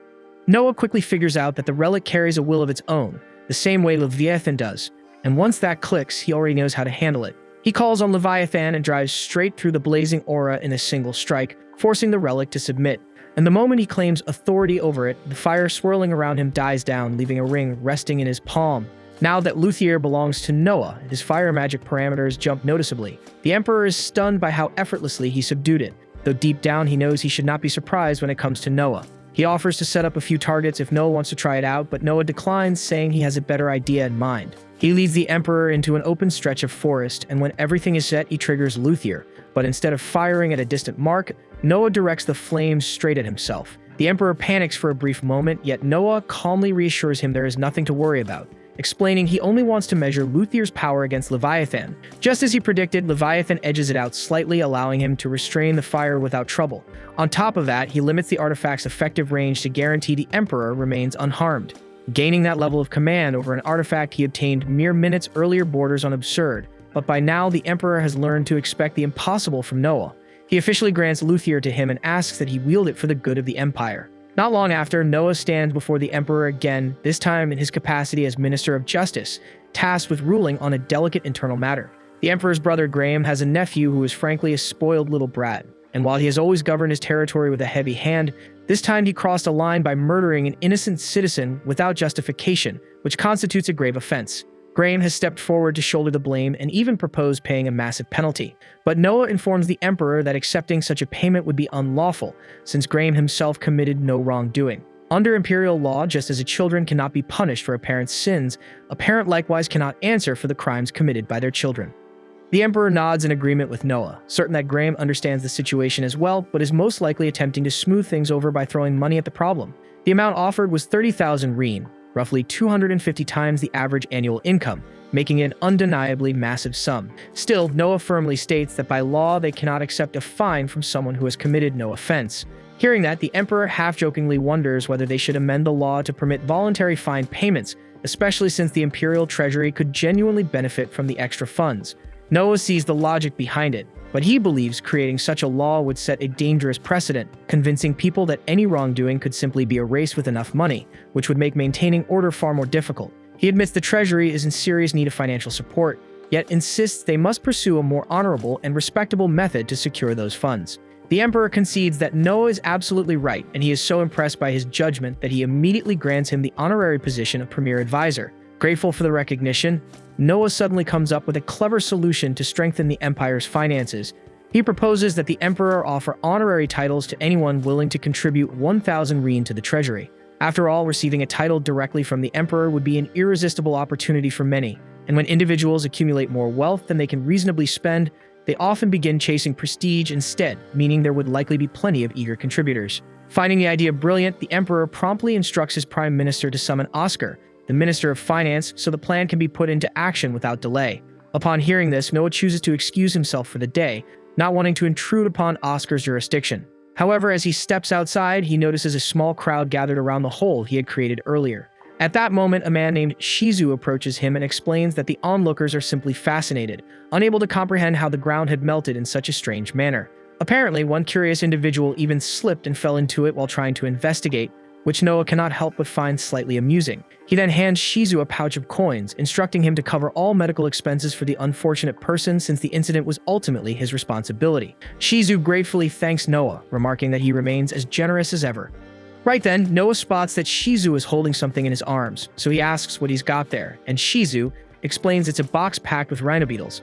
Obviously, the 16th prince likes watching them clash, so he had a few caught for his entertainment. Noah actually finds the whole idea of creatures battling each other kind of fascinating, so during the carriage ride back, he decides to experiment with Leviathan and Luthier. He asks if they'd be down to square off against one another, and both Leviathan and Luthier seem totally game, so they shrink into tiny forms and immediately start throwing hands. Noah watches closely as the two keep going at it without pause, but in the end, Leviathan still has a slight edge over Luthier, so he takes the win. One of Noah's maids happens to witness everything, and she's genuinely captivated since she's never seen anything remotely like that before. Then it hits her that staring at what Noah is doing without permission is rude, so she quickly apologizes for intruding. Noah tells her it's fine and even offers to let her watch more since Luthier looks eager for a rematch. Noah starts wondering if simply observing their fights might actually make him stronger, and when he checks his stats screen, his suspicion turns out to be right because his level has increased. After getting back home, he makes Leviathan and Luthier battle at least a dozen more times. Up to that point, Leviathan wins every single round, but with each fight, Luthier's skill sharpens little by little until he finally manages to overpower Leviathan. After that last showdown, not only does Noah's level rise again, but Luthier's rank also climbs slightly, which proves that Noah's artifacts can grow stronger by clashing with each other, and he earns experience from the whole process. Zoe is stunned because this basically means Noah could keep leveling up endlessly without even stepping onto a battlefield. but Noah tells her it's not that straightforward. The first level up only required one fight, but reaching the next level took 10 battles, so the experience needed probably scales higher every time. Right then, Henry shows up searching for Noah and informs him that he's about to head out on his first official mission. Apparently, a nearby monster nest has started causing trouble again, so Noah has been assigned to deal with it. To figure out how many soldiers Noah should bring along, Henry takes out a unique magic box. In situations like this, bringing too many or too few troops can backfire, so the box evaluates your abilities and calculates the ideal number of soldiers for the task. However, the moment Noah places his hand on it, the box spits out the number 1, meaning Noah alone is sufficient to wipe out the monster nest. Henry can't believe it, since this has never occurred before, it doesn't feel that surprising anymore. Later that afternoon, Noah is seated in his study flipping through a book when he's abruptly told that someone has arrived to see him, so he sets the book aside and allows the visitor to enter. The man is Rice, and he carries a message straight from the Emperor himself. By imperial protocol, anyone bearing the Emperor's words is regarded as his direct representative and must be shown the same respect. So Noah lowers himself to one knee before Rice as the message is delivered. Rice calmly announces that under the Emperor's command, Noah's mission has been delayed until further notice. Once he finishes relaying the order, Rice then kneels before Noah in return as a sign of respect. As a retainer of House Henry, he is bound by strict rules that require him to show proper courtesy whenever he stands before a prince, no matter which prince it may be. After the formalities are complete, Noah questions Rice about the reason behind the postponement, since he is more than confident he could have handled the task alone. But Rice explains that it is exactly because of Noah's exceptional ability that the Emperor chose to delay it. The Emperor intends to transform the mission into a grand spectacle, so the entire Empire can witness Noah's brilliance firsthand. Hearing that, Noah figures it will likely take quite some time before all the preparations are finalized. With nothing pressing to do in the meantime, Noah heads to the local artifact dealer to ask whether he has acquired any sentient relics. Unfortunately, the merchant admits he hasn't encountered anything of that sort. Though disappointed, Noah wasn't expecting it to be easy to find such a rare item, so he leaves the man with a pouch of coins and instructs him to stay alert for anything matching that description. He even promises a generous bonus if something worthwhile turns up. Just as Noah prepares to return home, a disturbance near the market entrance catches his attention.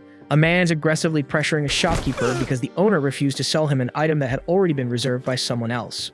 Dalem was infamous for pulling stunts like this, yet none of the merchants dared interfere because his position effectively placed him beyond consequences.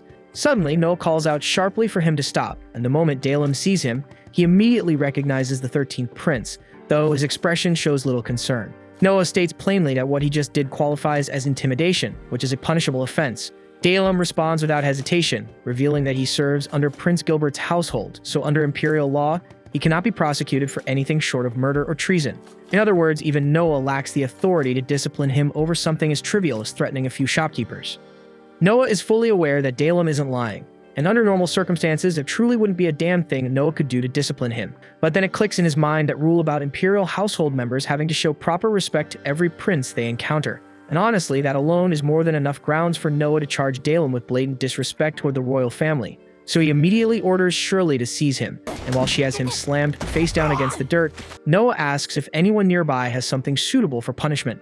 And since the shop owners despise Dalem with a passion, one of them doesn't hesitate for a second before producing a whip. Not long after, Dalem is bound tightly to a wooden stake, and Shirley turns to Noah, asking how many lashes she intends to administer. Noah replies that if Gilbert ever discovered one of his subordinates abusing borrowed authority to terrorize civilians, he would unquestionably impose the death penalty. So that is precisely the sentence Dalem will receive. And after a brutally long and agonizing round of lashes, Dalem is officially declared dead. Noah feels no remorse whatsoever. Yet he understands that he may have crossed a line since Dalem technically belonged to Gilbert's faction, so he decides to personally visit Gilbert's estate to offer an apology. And to make the gesture even more convincing, he instructs Shirley to place him in handcuffs.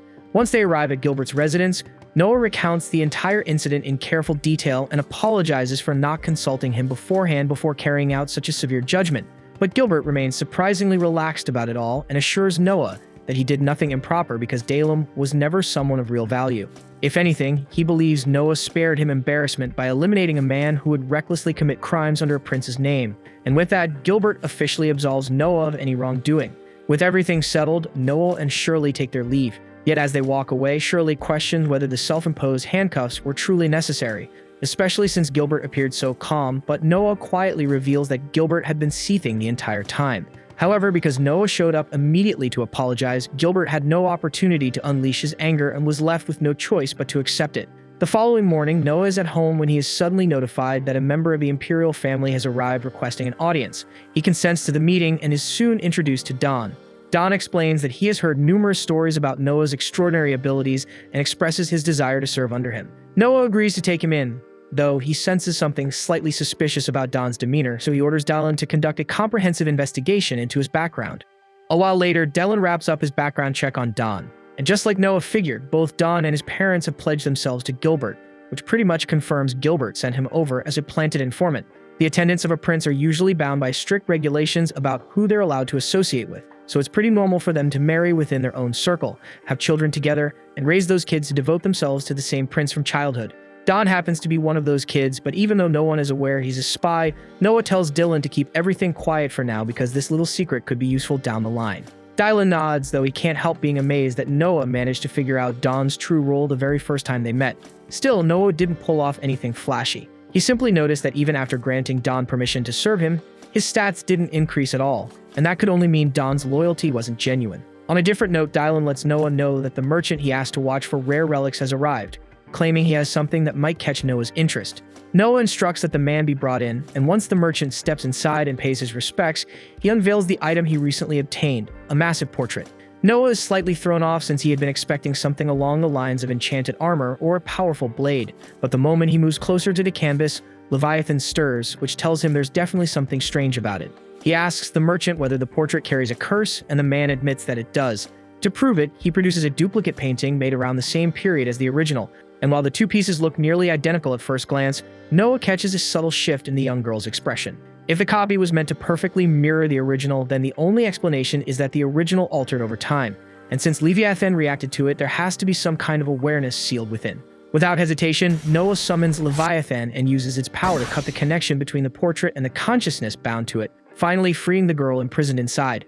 And although the result is exactly what Noah aimed for, the merchant is understandably shaken, because witnessing his spirit drift out of a painting was definitely not something he anticipated, even if it carried a curse. Right then, he catches on that Noah appears to be speaking with the spirit, which completely throws him off since she hasn't made a single sound ever since stepping out of the painting. Yet somehow Noah can actually hear her, and through that strange link he finds out she suffered a cruel end. The man who first created the painting murdered her, then blended her blood straight into the paint spread across the canvas, which is exactly why her soul became chained to it and couldn't escape. Even so, being a spirit doesn't leave her with many choices about her future, so Noah calmly offers her a place at his side if she pledges loyalty to him, and she accepts without hesitation. With a new magical subordinate secured, Noah's earth magic stat rises noticeably, but that's only part of what she brings to the table. Her name is Hawala, and she holds the ability to mimic the form of anything or anyone she has witnessed before, so to prove it, she instantly shifts into the shop owner's exact appearance. The owner stands frozen, staring at a flawless duplicate of himself, barely able to process it, yet her capabilities don't stop there. Noah merges her power with the effect of his ring, and her ghostly body partially solidifies, allowing the owner to grasp one of Hawala's hands while the other remains untouchable, an ability that flexible is bound to be invaluable someday. So Noah expresses his appreciation and tells the owner he'll pay whatever price he sets, as long as he continues searching for rare artifacts like this one, and the man readily agrees. Not long after, Byron shows up unannounced, which catches Noah off guard since he never asked for any deliveries and definitely didn't expect this haul. Byron explains that it's simply his way of showing gratitude because thanks to Noah, Cindy secured a servant position within the palace and has already advanced to attendant status, meaning she now shares the Emperor's bed, which is considered an immense distinction. Noah immediately notices Byron went all out with these offerings, estimating their worth at roughly 30,000 reen, and Byron is stunned that Noah calculated the value so precisely. Inside the palace, consorts are ranked in 4 tiers: attendants, concubines, standard wives, and above them all stands the Emperor's lawful spouse, the Empress. Since there can be only one Empress, Noah cautions Byron that Cindy's highest attainable position would realistically be that of a regular wife, though Byron already understands this limit. His only wish is for Cindy to secure as much of the Emperor's favor as she can, but Noah makes it clear that affection alone won't guarantee her safety or status. The other consorts won't sit quietly while someone climbs past them, and they would absolutely resort to dirty tactics to drag Cindy down. The palace is ruthless, so Noah advises Byron to provide Cindy with as much financial backing as necessary, ensuring she can protect herself in that battlefield of ambition. Byron nods in understanding, then sets off to handle the situation. The moment he leaves, Noah calls Zoe over because he has something important for her to do. He asks her to personally deliver a letter to his mother, one of the Emperor's official consorts. Doe looks puzzled since carrying messages like that is normally Dylan's responsibility. Noah is fully aware of that, but no man is permitted to step inside the inner chambers where the palace women stay, and that restriction applies to him as well, which is why he only gets to meet his mother once a year. The letter explains that he has taken on the role of Cindy's guardian, and because of that, he would like his mother to keep an eye on the girl and ensure she stays safe.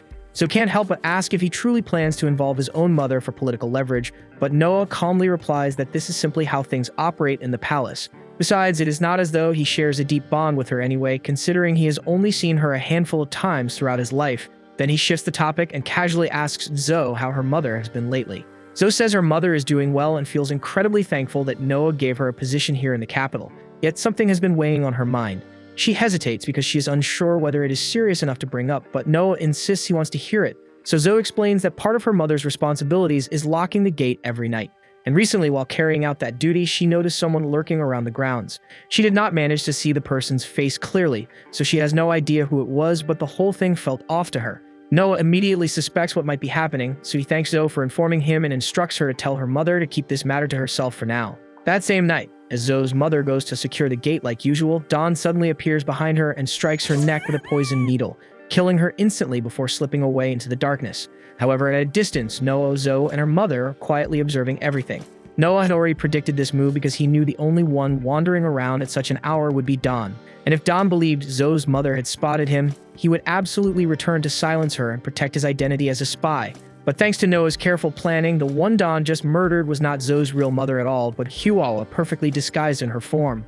Huala's power lets her produce a completely lifelike corpse, so Noah has Zoe carry the body back to her hometown so it can be properly buried. Naturally, this is only a short-term cover to ensure Dawn doesn't catch on that Zoe's mother is actually still breathing, because if he did, he would definitely make another move against her. Noah also frames it as a reason to grant Zoe a few days away so she can stay by her mother's side, and the two of them are overwhelmingly thankful for how thoughtful he is. Sometime after that, Dawn is shown heavily wounded and wrapped in bandages inside a small forest cabin, with Noah seated beside his bed. The moment Dawn regains consciousness, Noah calmly tells him to rest since he almost lost his life out there. Apparently, once Dawn informed his handler that he had eliminated the witness who saw him lurking around, he was labeled a risk for acting recklessly as a spy and was stabbed immediately. Noah explains that he witnessed everything unfold because he had ordered Huala to shadow Dawn's every move, and if he had not stepped in at the right moment, Dawn would unquestionably be dead. Dawn is stunned that Noah uncovered his identity as the spy so effortlessly, and he finally understands why the public refers to him as the Wise Prince. Truthfully, Dawn admits he would have rather served under Noah from the start, but since he was already bound to Gilbert's command, he had no option except to obey. Noah tells Dawn to quit speaking like redemption is out of reach because as long as he genuinely pledges allegiance, Noah is completely willing to take him in as a true subordinate. Dawn is caught off guard and asks if Noah truly intends to accept someone like him after all the damage he caused. Noah reassures him and states he will not throw him away the way Gilbert did, yet he makes it clear that if Dawn ever dares to betray him, the consequences will be far worse than death. Dawn nods and immediately swears loyalty to Noah, and this time Noah notices his win stat tick upwards slightly, proving Dawn's sincerity is real. However, since Gilbert believes Dawn has already died, he will need to disappear for a while under a different identity to avoid suspicion. Noah instructs him to relocate to a secluded area within Elmiria for now, and Dawn is deeply moved by how much Noah is risking for his sake that he insists on returning the favor. He doubts it will balance out Noah's generosity, but he reveals that he possesses critical information about a present Gilbert had offered to the Emperor. The moment Noah hears the specifics, his expression shifts in alarm, and without hesitation, he demands an immediate meeting with the Emperor. And when Noah comes face to face with his father, he wastes no time telling him to stop touching the Poinix wine that Gilbert had been sending over. That Poinix wine is brewed inside Gilbert's own territory, and for nearly a year he has been presenting it to the Emperor as a generous gift. So to anyone watching from the outside, nothing would seem suspicious at all, since both the Emperor and Prince Albert have been drinking it openly for quite some time without showing any harmful effects. But that calm surface was exactly what Gilbert wanted. Based on the information Noah obtained from Dawn, Gilbert engineered the wine so it would be harmless under normal circumstances. Yet the moment it is taken alongside a dish made from dragon's claw, it transforms into a lethal toxin that kills on the spot. And as fate would have it, the Emperor and Prince Albert share a yearly custom of dining on dragon's claw together. By allowing people to see the Emperor drink the wine beforehand without issue, Gilbert ensured that no one would connect his wine to the Emperor's eventual death, leaving him completely free of blame. The Emperor expresses his gratitude to Noah for revealing this danger, and arrangements are later set in motion to apprehend Gilbert for attempting regicide. With that handled, Noah believes his role here is finished and prepares to depart. Yet something about the situation nags at him because it seems odd that the Emperor, with his extensive intelligence network, would be unaware of such a scheme. In truth, the Emperor had known about Gilbert's plan from the very beginning. He had quietly replaced every bottle of Gilbert's wine with an identical substitute to protect himself, though Noah uncovering the truth and reporting it was not something he anticipated. Having ruled for many years, the Emperor understands that countless individuals would gladly see him dead to claim the throne. But Noah is clearly not among them, and that loyalty brings him comfort. So from this day forward, he proclaims Noah as Vice Minister of Military Affairs in addition to his current role as Minister of Justice. He further names Noah Governor General of the First Army, and he makes it clear that if any prince ever succeeds in taking his life, he expects Noah to march on the capital with the Imperial Army. And once the city is secured, Noah will have full authority to decide who shall ascend as the next emperor. A little while later, Noah sits down with the Emperor, with Albert present, to go over the findings of the recent inquiry into Gilbert. Papers tied to the assassination scheme were uncovered among Gilbert's possessions at his estate, leaving no room for doubt that he orchestrated the attempt. The Emperor asks Noah what course of action should be taken next. By imperial law, raising a hand against the Emperor is classified as treason, and the punishment for such a crime is being severed at the waist. Albert believes that kind of execution is only proper for someone who tried to seize the throne, yet Noah can tell the Emperor is wavering, so he offers a different path. He suggests downgrading the offense to attempted murder rather than treason. Although the penalty still involves execution in the same brutal fashion, the timing would rest entirely in the Emperor's hands. Albert fails to see the value in that distinction, but Noah is weighing both the legal framework and the father's heart. Gilbert may have plotted to kill the Emperor, yet he remains his son, and hesitation is only human. With this adjustment, the Emperor could in effect let the sentence linger indefinitely, turning a death order into a lifetime of confinement. The Emperor is grateful for Noah's thoughtfulness, but Albert refuses to budge, insisting Gilbert must answer for his sins with his life. In the end, the Emperor yields and assigns Albert the authority to set the date of execution. After Albert exits, the Emperor confides in Noah that he would typically grant him Gilbert's lands as a reward for his help. However, because Noah delivered the information discreetly, an open reward would stir suspicion, and the other princes might begin scheming against each other in hopes of earning similar favor. For that reason, the Emperor explains he will forego rewarding Noah this time, and Noah accepts the decision without complaint. Setting that matter aside, the Emperor reminds Noah that he will soon return to govern his own domain, which means he must begin considering his future bride. Noah had nearly put it out of his mind, but engagements around the age of 12 are customary within the imperial household. The primary wife is selected strictly for political advantage, leaving Noah little influence over who he will weed, though he can at least attempt to secure the most beneficial match possible. The Emperor proposes that Noah marry his uncle's granddaughter, making her Noah's second cousin. Diviners have foreseen that the two of them would produce an exceptionally intelligent heir, which would greatly benefit the dynasty. Noah agrees to the arrangement without objection, and the Emperor declares he will initiate the marriage talks at once. Once he returns home, Noah has Don brought to the conference chamber, and the moment Don walks in, he starts trembling, remembering full well that Noah once said he despises treachery above all else, and from his perspective, turning on Gilbert pretty much counts as exactly that. He resigns himself to whatever punishment awaits and pleads with Noah to at least grant him a swift and painless end, but Noah orders him to stand because he is not some tyrant who hands out executions on impulse. He explains that he summoned Don for two reasons, and the first is to let him know that Gilbert has already been put to death and the authority his estate once commanded has been completely dismantled, so there is no longer anyone who would seek revenge against Don. Secondly, since Don supplied information that played a key role in apprehending Gilbert, Noah informs him that he has rightfully earned a reward. And under normal circumstances, the compensation would be 1,000 reen, but Noah decides to increase it to 10,000 reen in his case. He even extends an offer to secure him an official post if he desires one, and Don is overwhelmed by Noah's generosity, so he vows absolute loyalty and promises to dedicate the rest of his life to serving him. After Don takes his leave, Noah summons Zoe and tells her that now that Gilbert and his faction have been eliminated, her mother no longer needs to remain in hiding, and Zoe expresses heartfelt gratitude upon hearing that. Sometime later, Noah strolls through the marketplace with his maid when a loud disturbance catches his attention. Curious, he moves closer to investigate and discovers a young woman publicly daring anyone present to face her in a straightforward fistfight. The terms are simple. Pay an entry fee of 3 reen and engage her in a fair one-on-one match. If she wins, she keeps the fee, and if her opponent prevails, he claims her as his slave. The entire setup sounds reckless and dangerous, and Noah feels the urge to intervene.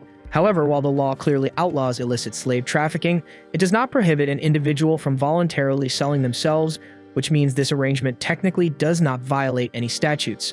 Soon enough, a man from the crowd steps forward to accept the challenge, brimming with confidence in his ability to defeat her. Yet within moments, he is sprawled across the ground, beaten and utterly disgraced. In the following minutes, 15 additional challengers come forward, but each one is effortlessly subdued, leaving the onlookers hesitant to risk the same humiliation. Eventually, one final contender decides to confront her, and the woman instructs him to pay the entry fee so they can begin.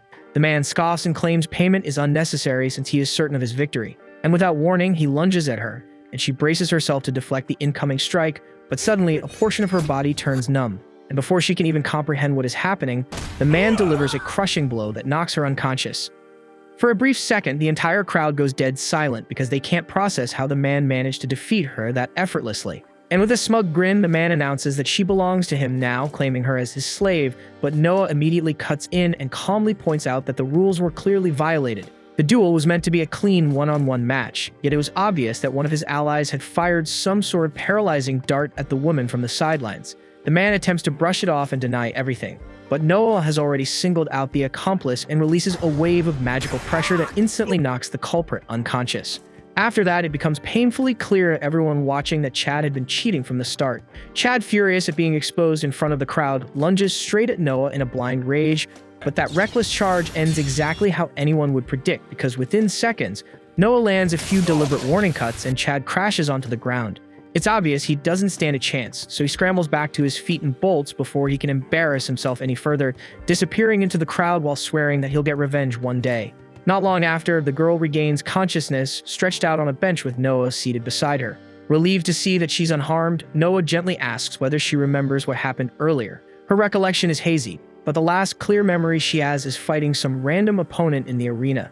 Then right in the middle of the match, her legs abruptly lost all feeling, and from that point on, everything goes blank. Noah explains that Chad resorted to cheating and arranged for someone to poison her during the fight, and the girl burns with anger upon hearing that he stooped to such a disgraceful tactic. Still, Noah doesn't let her off the hook and reminds her that wagering her freedom and offering herself as a slave over something so reckless was incredibly foolish and dangerous. He asks what could have possibly pushed her to make such a desperate choice, and that's when she admits that she's completely out of money.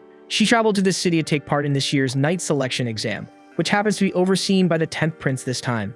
Unfortunately, she failed to pass, and without enough funds to make the journey back home, she had been trying to scrape together whatever she could to survive. Hearing that leaves Noah genuinely puzzled because it's hard for him to believe that someone with her level of ability didn't qualify for the knight selection, but there's more to it than that. After she completed the exam, the 10th prince personally summoned her to his private chambers. There he made it clear that the only way she would be allowed to pass was if she provided him with certain favors, and when she refused outright, he dismissed her and denied her the position of knight. Noah considers the situation carefully, and based on what he knows about the 10th prince, it doesn't surprise him at all that the man would pull something like that. Turning back to her, Noah asks whether she still intends to become a knight, and when she firmly says yes, he decides to acknowledge her determination. He hands her 100 reen, enough to cover her living expenses in the city until the next knight selection exam takes place. He even instructs his maid to arrange proper lodging for her, and at that moment, the woman begins to understand that Noah is far from an ordinary young noble. Sadly, Chad didn't have the brains to figure that out, so instead of swallowing his pride and moving on, he went off to gather his buddies and stormed back to jump Noah.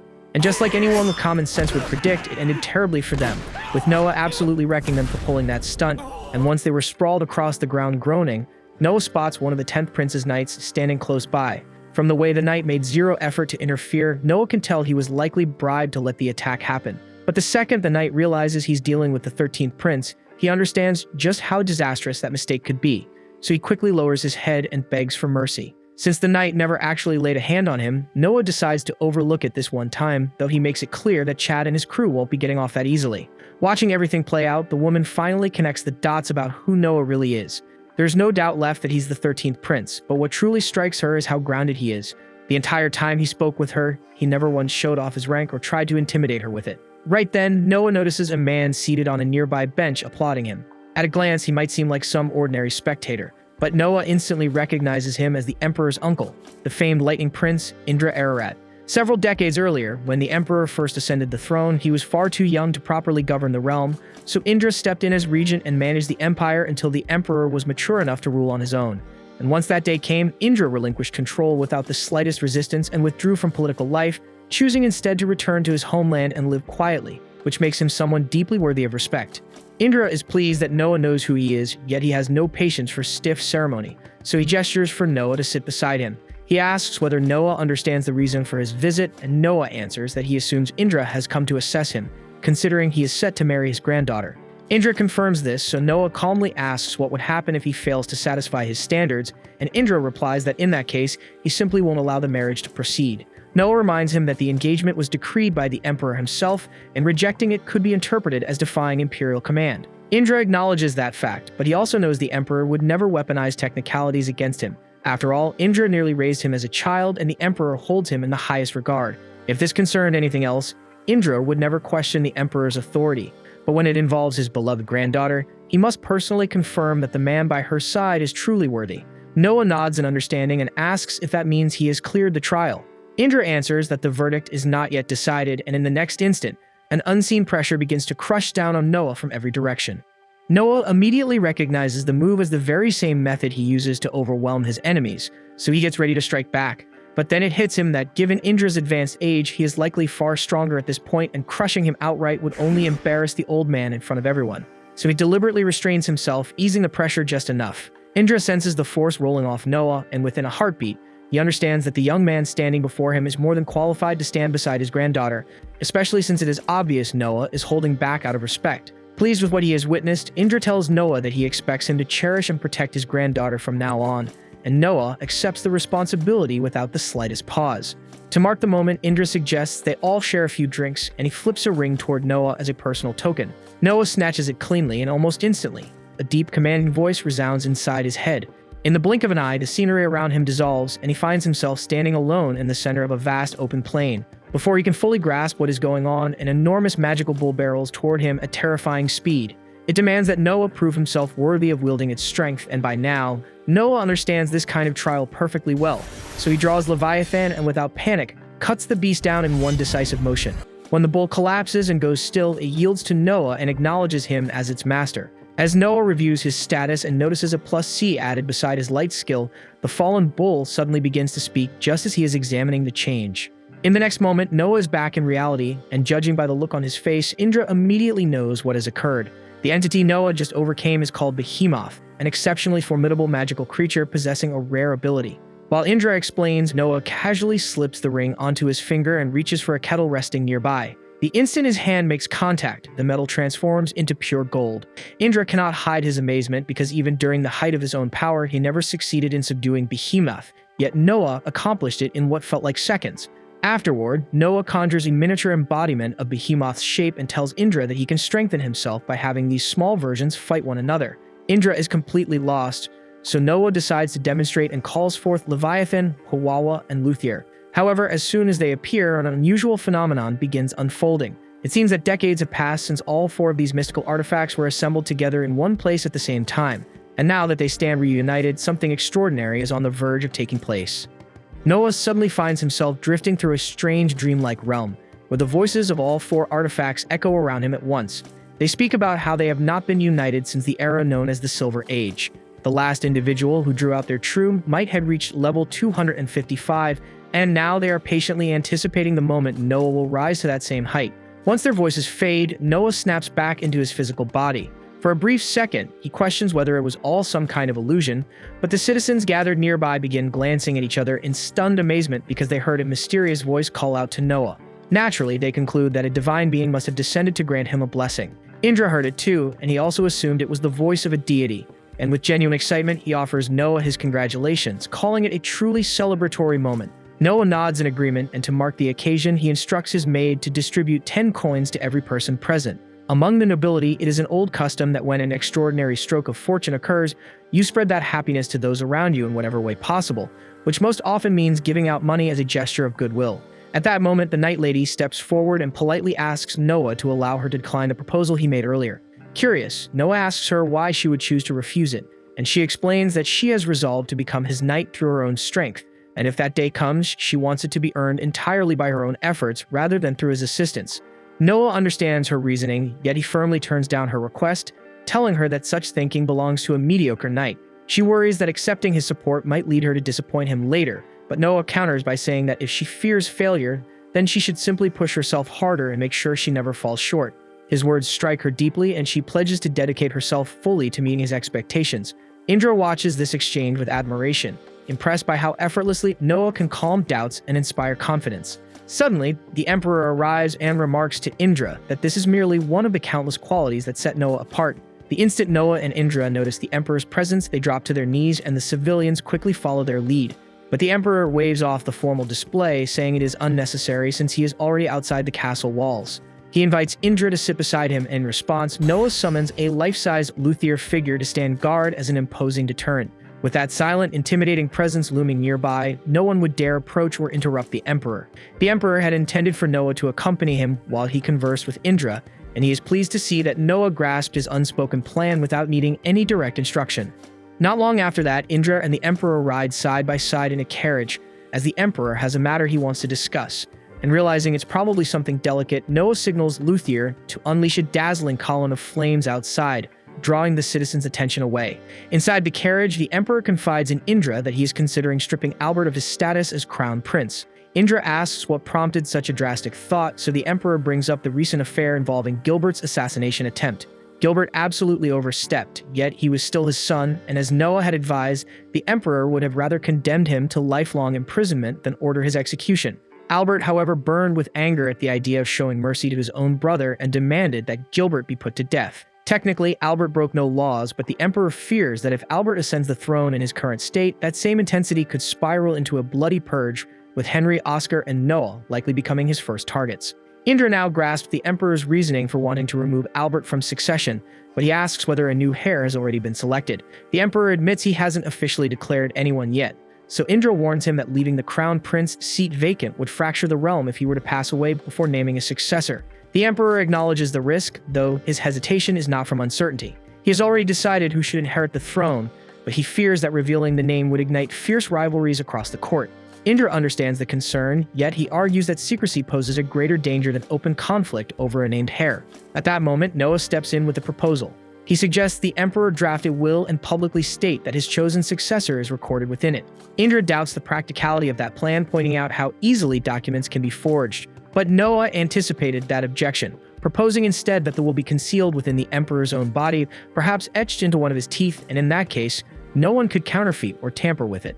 And the Emperor and Indra both find the idea remarkably clever and agree to it. Afterward, they return to the palace, and once inside, the Emperor commands everyone except Noah and Indra to clear the chamber immediately, unwilling to let stray ears catch even a whisper of what was said. The attendants quietly file out one by one, though a single servant remains. When Noah questions this, he's told that the man is both deaf and illiterate, specifically retained for confidential meetings like this since he has no ability to overhear or interpret anything discussed. Noah is curious since he never knew that before, but setting that aside, he offers one final piece of advice to the Emperor. He believes it would be wiser for the Emperor to reclaim complete authority over the military, because if he proceeds with the will arrangement and a prince who commands troops happens to oppose it, that prince could easily weaponize that force to eliminate the others and crown himself as the next emperor. If something like that were to unfold, it would be a complete disaster. So the Emperor agrees to withdraw every military command he previously granted, including the authority entrusted to Noah. Indra is struck by the fact that Noah could propose such a measure, even though it means losing his own position, and that level of integrity is precisely why the Emperor places so much trust in him. The Emperor drafts the official orders, removing Noah and the other princes from military command. With that matter settled, Indra then asks how the Emperor intends to proceed with Albert's removal as heir. From Noah's perspective, there is no reason to be overly anxious, because ultimately the Emperor holds absolute power to appoint or revoke his successor at his discretion. Still, since Albert has not committed any defined offense, Noah believes it would be appropriate to allow him to retain his standing as a prince. The Emperor concurs with Noah, but he insists that Albert will never again be recognized as crown prince. So Noah proposes granting him a designation such as ended prince to make it unmistakably clear that Albert's rank will never advance beyond that point. The Emperor accepts the proposal and moves forward with it, beginning to draft the formal proclamation. Yet he struggles to complete the document because although he no longer considers Albert suitable to rule, it still wounds him to deprive his own son of the inheritance he was born to claim. After finally completing the decree, the Emperor passes it to the attendants. But in that brief instant, Noah catches sight of one servant glancing over the parchment, and the man falters slightly after reading it before heading toward the exit. That moment immediately alarms Noah, because servants assigned to this chamber are not meant to be literate, and the man's reaction proves that he understood what was written. Noah seizes him without hesitation and forces him down onto the floor. He then informs the Emperor and Indra that the servant can read. Such a violation of trust is severe, so the Emperor shouts for the head servant Cruz to present himself at once. When Cruz rushes in, the Emperor demands an explanation for allowing a literate servant into this private audience. Cruz claims complete ignorance, immediately pressing his forehead to the ground and pleading for mercy over what he calls an unforgivable error. The Emperor turns to Noah and asks what should be done with the servant, and Noah calmly states that swift execution would be the cleanest solution. Indra questions whether they shouldn't extract whatever information they can before ending his life. It's true that squeezing him for answers might expose whoever placed him in the palace to begin with, but there's a strong possibility the mastermind is Albert, and with the Emperor already removing him from his position as Crown Prince, allowing a scandal like this to surface would only tangle the situation further. The Emperor sides with Noah's reasoning and authorizes the execution without delay. After that, he shifts his attention to Cruz and asks Noah what consequence would be fitting for him. From Cruz's stunned reaction, it's clear he had no clue the servant was even literate, so his fault amounts to minor negligence. In light of that, docking his pay for 6 months seems more than sufficient. Not long after, the Emperor convenes with his Prime Minister and is notified that the deceitful servant has been executed. He's relieved to hear it's done, yet he can't shake his concern over what to do about Albert. Even if he can't trust him with the throne, Albert is still his son, and that thought weighs on him. Changing the subject, the Emperor asks whether the minister recognizes the name Leviathan. The minister nods, recalling that Leviathan was one of the 4 sages who bestowed their strength upon the Emperor during the Silver Age. The Emperor explains that those very sages now appear to be channeling their power into Noah. The minister views this as a remarkable sign, believing that if anyone has the potential to eclipse the Silver Age, it would be Noah. Because of that, the Emperor resolves to observe him carefully and measure how far his abilities will develop. The following morning, Noah departs from the castle and instructs his knight to prepare themselves as they're heading to Albert's estate for a discussion. She instinctively reaches for her blade, bracing for possible trouble, but Noah reassures her there's no need since he won't be in any real danger. When he arrives at Albert's residence, he continues to address him as Crown Prince, despite knowing the Emperor intends to strip him of that title, since Albert hasn't yet been informed. Albert responds with courtesy, telling Noah that formal titles are unnecessary between brothers. Noah expresses his appreciation for Albert's understanding, then turns toward his knight and calmly instructs her to remain outside. It is a deliberate sign of trust, showing that he believes Albert poses no threat to him, not that protection would matter much anyway, considering Noah now stands as arguably the most formidable figure in the entire kingdom. Albert politely asks whether Noah would prefer to sit in the living room or stroll through the garden. Having often heard praise about the remarkable condition of Albert's grounds, Noah chooses the garden without hesitation. Albert escorts him there, and the moment they step inside, Noah is genuinely taken aback by the breathtaking scenery. His gaze lingers especially on a rare double-trunked tree nearby, clearly something that must have been incredibly difficult to obtain. Albert takes pride in his garden as a whole, though he admits he does not fixate on individual plants the way Noah seems to. That particular tree, he explains, was a gift worth 50,000 reen. Yet seeing how much Noah admires it, Albert casually decides to present it to him. It marks the second time Albert has gifted Noah something. The first occasion involving Leviathan had been more of a mischievous test, since Albert never truly believed Noah could master it. Still, he has come to realize that true treasures belong in the hands of those capable of unlocking their full potential. Noah offers his sincere gratitude for the generous gesture. With that matter settled, he smoothly shifts the conversation. He remarks that summer has arrived once again, and as usual, the Emperor will likely retreat to a region with a cooler climate to avoid the oppressive heat.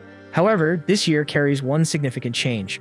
The Emperor intends to bring Albert along. The news hits Albert hard, and he rises abruptly in disbelief. In previous years, the Emperor would leave him behind to oversee affairs of state, granting him valuable experience as a future ruler. Removing that responsibility now can only signal one thing: the Emperor may no longer see him as the next heir. Albert presses Noah, asking whether he knows the true reason behind this sudden shift.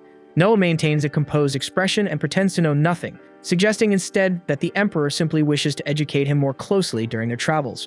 In truth, the Emperor's motive is far less generous. He wants Albert at his side to prevent him from attempting anything reckless in his absence. Though some may have hoped Albert would accept the situation quietly and move forward, that hope proves overly naive. Later that evening, as Noah sits alone in his study, he receives an unexpected visitor named Olivia. She comes bearing urgent news. Albert intends to launch a coup that very night and seize the throne by force. Even though Noah is visibly taken aback, he turns toward Olivia and calmly asks how she came to know all of this shit. Olivia answers that she is the daughter of Coil, one of the retainers who once served in the household of the former First Prince Gilbert. The moment he hears that, Noah understands that she was born and raised within Gilbert's estate. A child born into a noble household usually means someone whose parents were both servants under that prince. Growing up surrounded by that kind of devotion makes it almost second nature to pledge loyalty without hesitation. Olivia goes on to say that she had heard the story about how Noah chose to spare Gilbert's life, and because of that, it infuriates her to the core that Albert still decided to walk this path. She explains that on the night before the formal declaration stripping Albert of his status as crown prince, while he still held the title, she overheard him discussing plans to deploy soldiers to seize control of the palace. His goal was to pressure the reigning emperor into stepping down so he could claim the throne for himself. Noah exhales slowly as the weight of her words sinks in. Olivia suddenly drops to her knees and pleads with him, saying he may punish her however he wishes, but he must put a stop to Albert. But to her astonishment, Noah agrees without hesitation. He asks what position she held in Albert's residence, and she answers that she worked as a trainee butler under her father's guidance. Taking that into account, Noah informs her that she will assume the same role in his household and receive the exact same wages she once did. Olivia is sincerely thankful for the opportunity, yet she cannot help questioning why Noah is treating her with such generosity. Noah responds that it is because he genuinely respects her loyalty. After losing her master, she was prepared to go to any lengths to avenge him, regardless of the consequences. He honors the depth of her devotion, the kind that endures even beyond death. And with that, Olivia bows deeply and dedicates herself to his service. Noah is convinced her vow is authentic, especially since his dark magic attribute has just increased by 1 point. Not long after, Noah strides out of the chamber, and Gigi and Zoe, who had been waiting nearby, quickly fall in behind him. Noticing the urgency in his pace, they ask whether they should prepare a carriage. Noah tells them that it will not be necessary as he intends to go alone. Gigi feels a flicker of concern, worried he might be harmed, but Noah glances back at them and assures them to have faith in him, because he has everything under control. So Zoe lowers her head in a respectful bow and says she will await his safe return. Noah then rides out on horseback, quickly piecing together that if Albert intends to invoke his right of force to assume control, then there is only one unit he could possibly command. That unit is stationed at the Ministry of Military Affairs, a force of 1,000 soldiers. And because they have long been assigned there on a permanent basis, they have been drilled to obey any superior's command instantly, without the slightest hesitation. Albert then addresses the soldiers, delivering a fiery speech about how the reigning emperor clings to ancient, obsolete methods. He persuades them that the empire has no real future unless he is the one seated upon the throne. But just as the soldiers prepare to advance, Noah arrives and calls out for Albert to wait. Albert questions why Noah has come, and Noah wastes no time warning him to reconsider, telling him that this path will only end in his own destruction. Albert answers coldly that he does not care, because he refuses to fall without a struggle. Noah is momentarily stunned and tells Albert he is mistaken, explaining that the emperor did everything he possibly could to preserve Albert's life, and that even drafting the decree of removal caused him deep anguish. Yet Albert brushes this aside, reminding Noah that he has spent his entire life anticipating the day he would be crowned emperor. He always believed that he would one day claim the throne and be revered as ruler. The fact that it has come to this after years of waiting fills him with bitter frustration. He accuses the emperor of selfishly valuing his own survival above all else, even in old age, and sees him as pitifully clinging to power. And in Albert's mind, the throne is his by birthright, and he intends to take it by any means necessary. At last, Noah grasped the whole truth. To Albert, being reduced to the mere title of prince is an unbearable humiliation, especially after once standing as crown prince. Yet to ordinary citizens, the title of prince carries immense honor, granting the authority to truly influence and improve the lives of others. Realizing Noah will not back down, Albert commands the soldiers to capture him and brands him a traitor. The soldiers then charge at Noah without a moment's doubt, but he effortlessly evades or deflects every blow they attempt. He understands they are not to blame, as they are simply acting according to their training, so instead of cutting them down, he unleashes the power of Leviathan and sends them all into a deep slumber. He prepares to pursue Albert next when suddenly a voice reaches him, urging him to call upon the power he seeks by speaking its true name. After a brief pause, Noah declares the name Bahamut, and at once a towering figure engulfed in blazing flames rises forth, revealing the true might of Luthier. Albert and the few soldiers still standing watch in horror as Bahamut releases a torrent of fire toward them, the blazing inferno swallowing everything in its path and reducing men to drifting ash within seconds. The heat alone is enough to make their hearts seize in fear, but after a brief moment, Noah raises his voice and commands Bahamut to cease, making it clear he has no intention of letting any more soldiers lose their lives. Then at once the colossal dragon dissolves into light and slips back into the ring on Noah's finger. Then, without hesitation, Noah strides toward Albert and tells him plainly that it is finished, and there is no reason left to run or pretend. Albert's composure shatters as panic overtakes him, and he blurts out that there is no way he will die at the hands of his younger brother. Noah calmly corrects him, explaining that he has no desire to kill him, because he knows their father would never want to see his sons spilling each other's blood. Instead, Noah produces a small vial of poison and extends it toward Albert, asking him to drink it and bring this to an end himself. He explains that if he were to execute Albert on the spot, every subordinate and every member of his household would be condemned as traitors and put to death. But if Albert chooses to end his own life here, the official account would state that he led troops in an attempt to seize the palace, only to regain his senses at the last moment and take responsibility by ending his life. In Noah's eyes, this is the only path that shields Albert's family and the men who followed him. Yet Albert shows no concern for any of that shit and instead barks an order for the soldiers to seize Noah. The troops step forward, and for a split second, Noah is taken aback. But to his astonishment, they move past him and restrain Albert instead, declaring they can no longer obey him. They plead with him to accept Noah's proposal, insisting it is the sole option that spares his loved ones and loyal followers. Albert lashes out, demanding they carry out his command, but one knight interrupts sharply, telling him to hold his tongue and reminding him of the 120 lives he fed to the miasma when he broke the seal on the Leviathan. The revelation hits Noah like a blow, as he had never known such a tragedy had taken place. The knights then inform Noah that Albert has agreed to face his end, so Noah calls Olivia forward and places the vial in her hands. And as she approaches, Albert fights with everything he has left, but the soldiers pin him down and force his mouth open while she pours the poison down his throat, and he swallows it despite his struggle. When it is over, they release him, and Albert collapses to the ground. His final words echo his lifelong obsession, admitting that all he ever desired was to claim his father's throne and sit upon it as emperor. After the soldiers lower their heads before Noah, he calmly explains how the events will be recorded. Albert made an attempt to seize power, but because a devoted member of his household sounded the alarm and his loyal retainers put their lives on the line to stop him, he barely managed to command more than a small group of troops. As a result, imperial law demands that both the informant and the retainer be honored for their service. In addition, Noah states that he will urge the emperor to name his eldest brother's son as the next heir to the throne. Not long after, Noah feels a sharp rise in his stats, a clear sign that the two soldiers beside him are far stronger than they appear. It dawns on him that Albert never grasped a simple truth. People are the most valuable asset of all, and because he failed to see that, his rebellion was doomed from the start. At the same time, Minister Noizil goes to see the Emperor and discovers him in the basement. The Emperor mentions that the box before him flickered briefly, leading him to suspect that Noah may have unlocked the genuine power of his Leviathan. The minister has no reason to question it, fully aware of Noah's abilities. Setting that aside, he reports everything that happened with Albert, including how he chose to end his life by taking poison, and upon hearing this, the Emperor asks to be left alone. Soon after, in a quiet murmur, he praises Noah for resolving the crisis with such remarkable precision, even under those circumstances. With all that had transpired, and with the first illegitimate Prince Gilbert and the second Prince Albert no longer present, a fresh era of calm gradually spread across the Mirror's empire.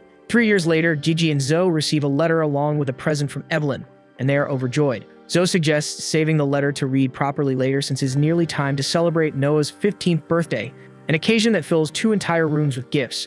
Zoe cannot say she is surprised, however, because she knows how deeply Noah is cherished, especially by the many people whose lives he has touched. Not far away, Noah is training in the forest when Audrey, Indra's granddaughter and his future bride, approaches him and remarks that he has been practicing for quite some time. After a while, she brings him tea and happily tells him that now that she has turned 15, she will set aside her family name and take Noah's instead, officially becoming his wife. Elsewhere, Indra has been speaking with the Emperor, who confided that his 3 leading candidates to inherit the throne are Henry, Oscar, and Noah. Even so, Indra strongly believes that Noah will ultimately be selected. In the end, Noah is seen off by his attendants and finally by his wife Audrey as he departs for the coronation ceremony, where the identity of the Empire's next ruler will at last be revealed. This was the final episode. Subscribe for more anime recaps.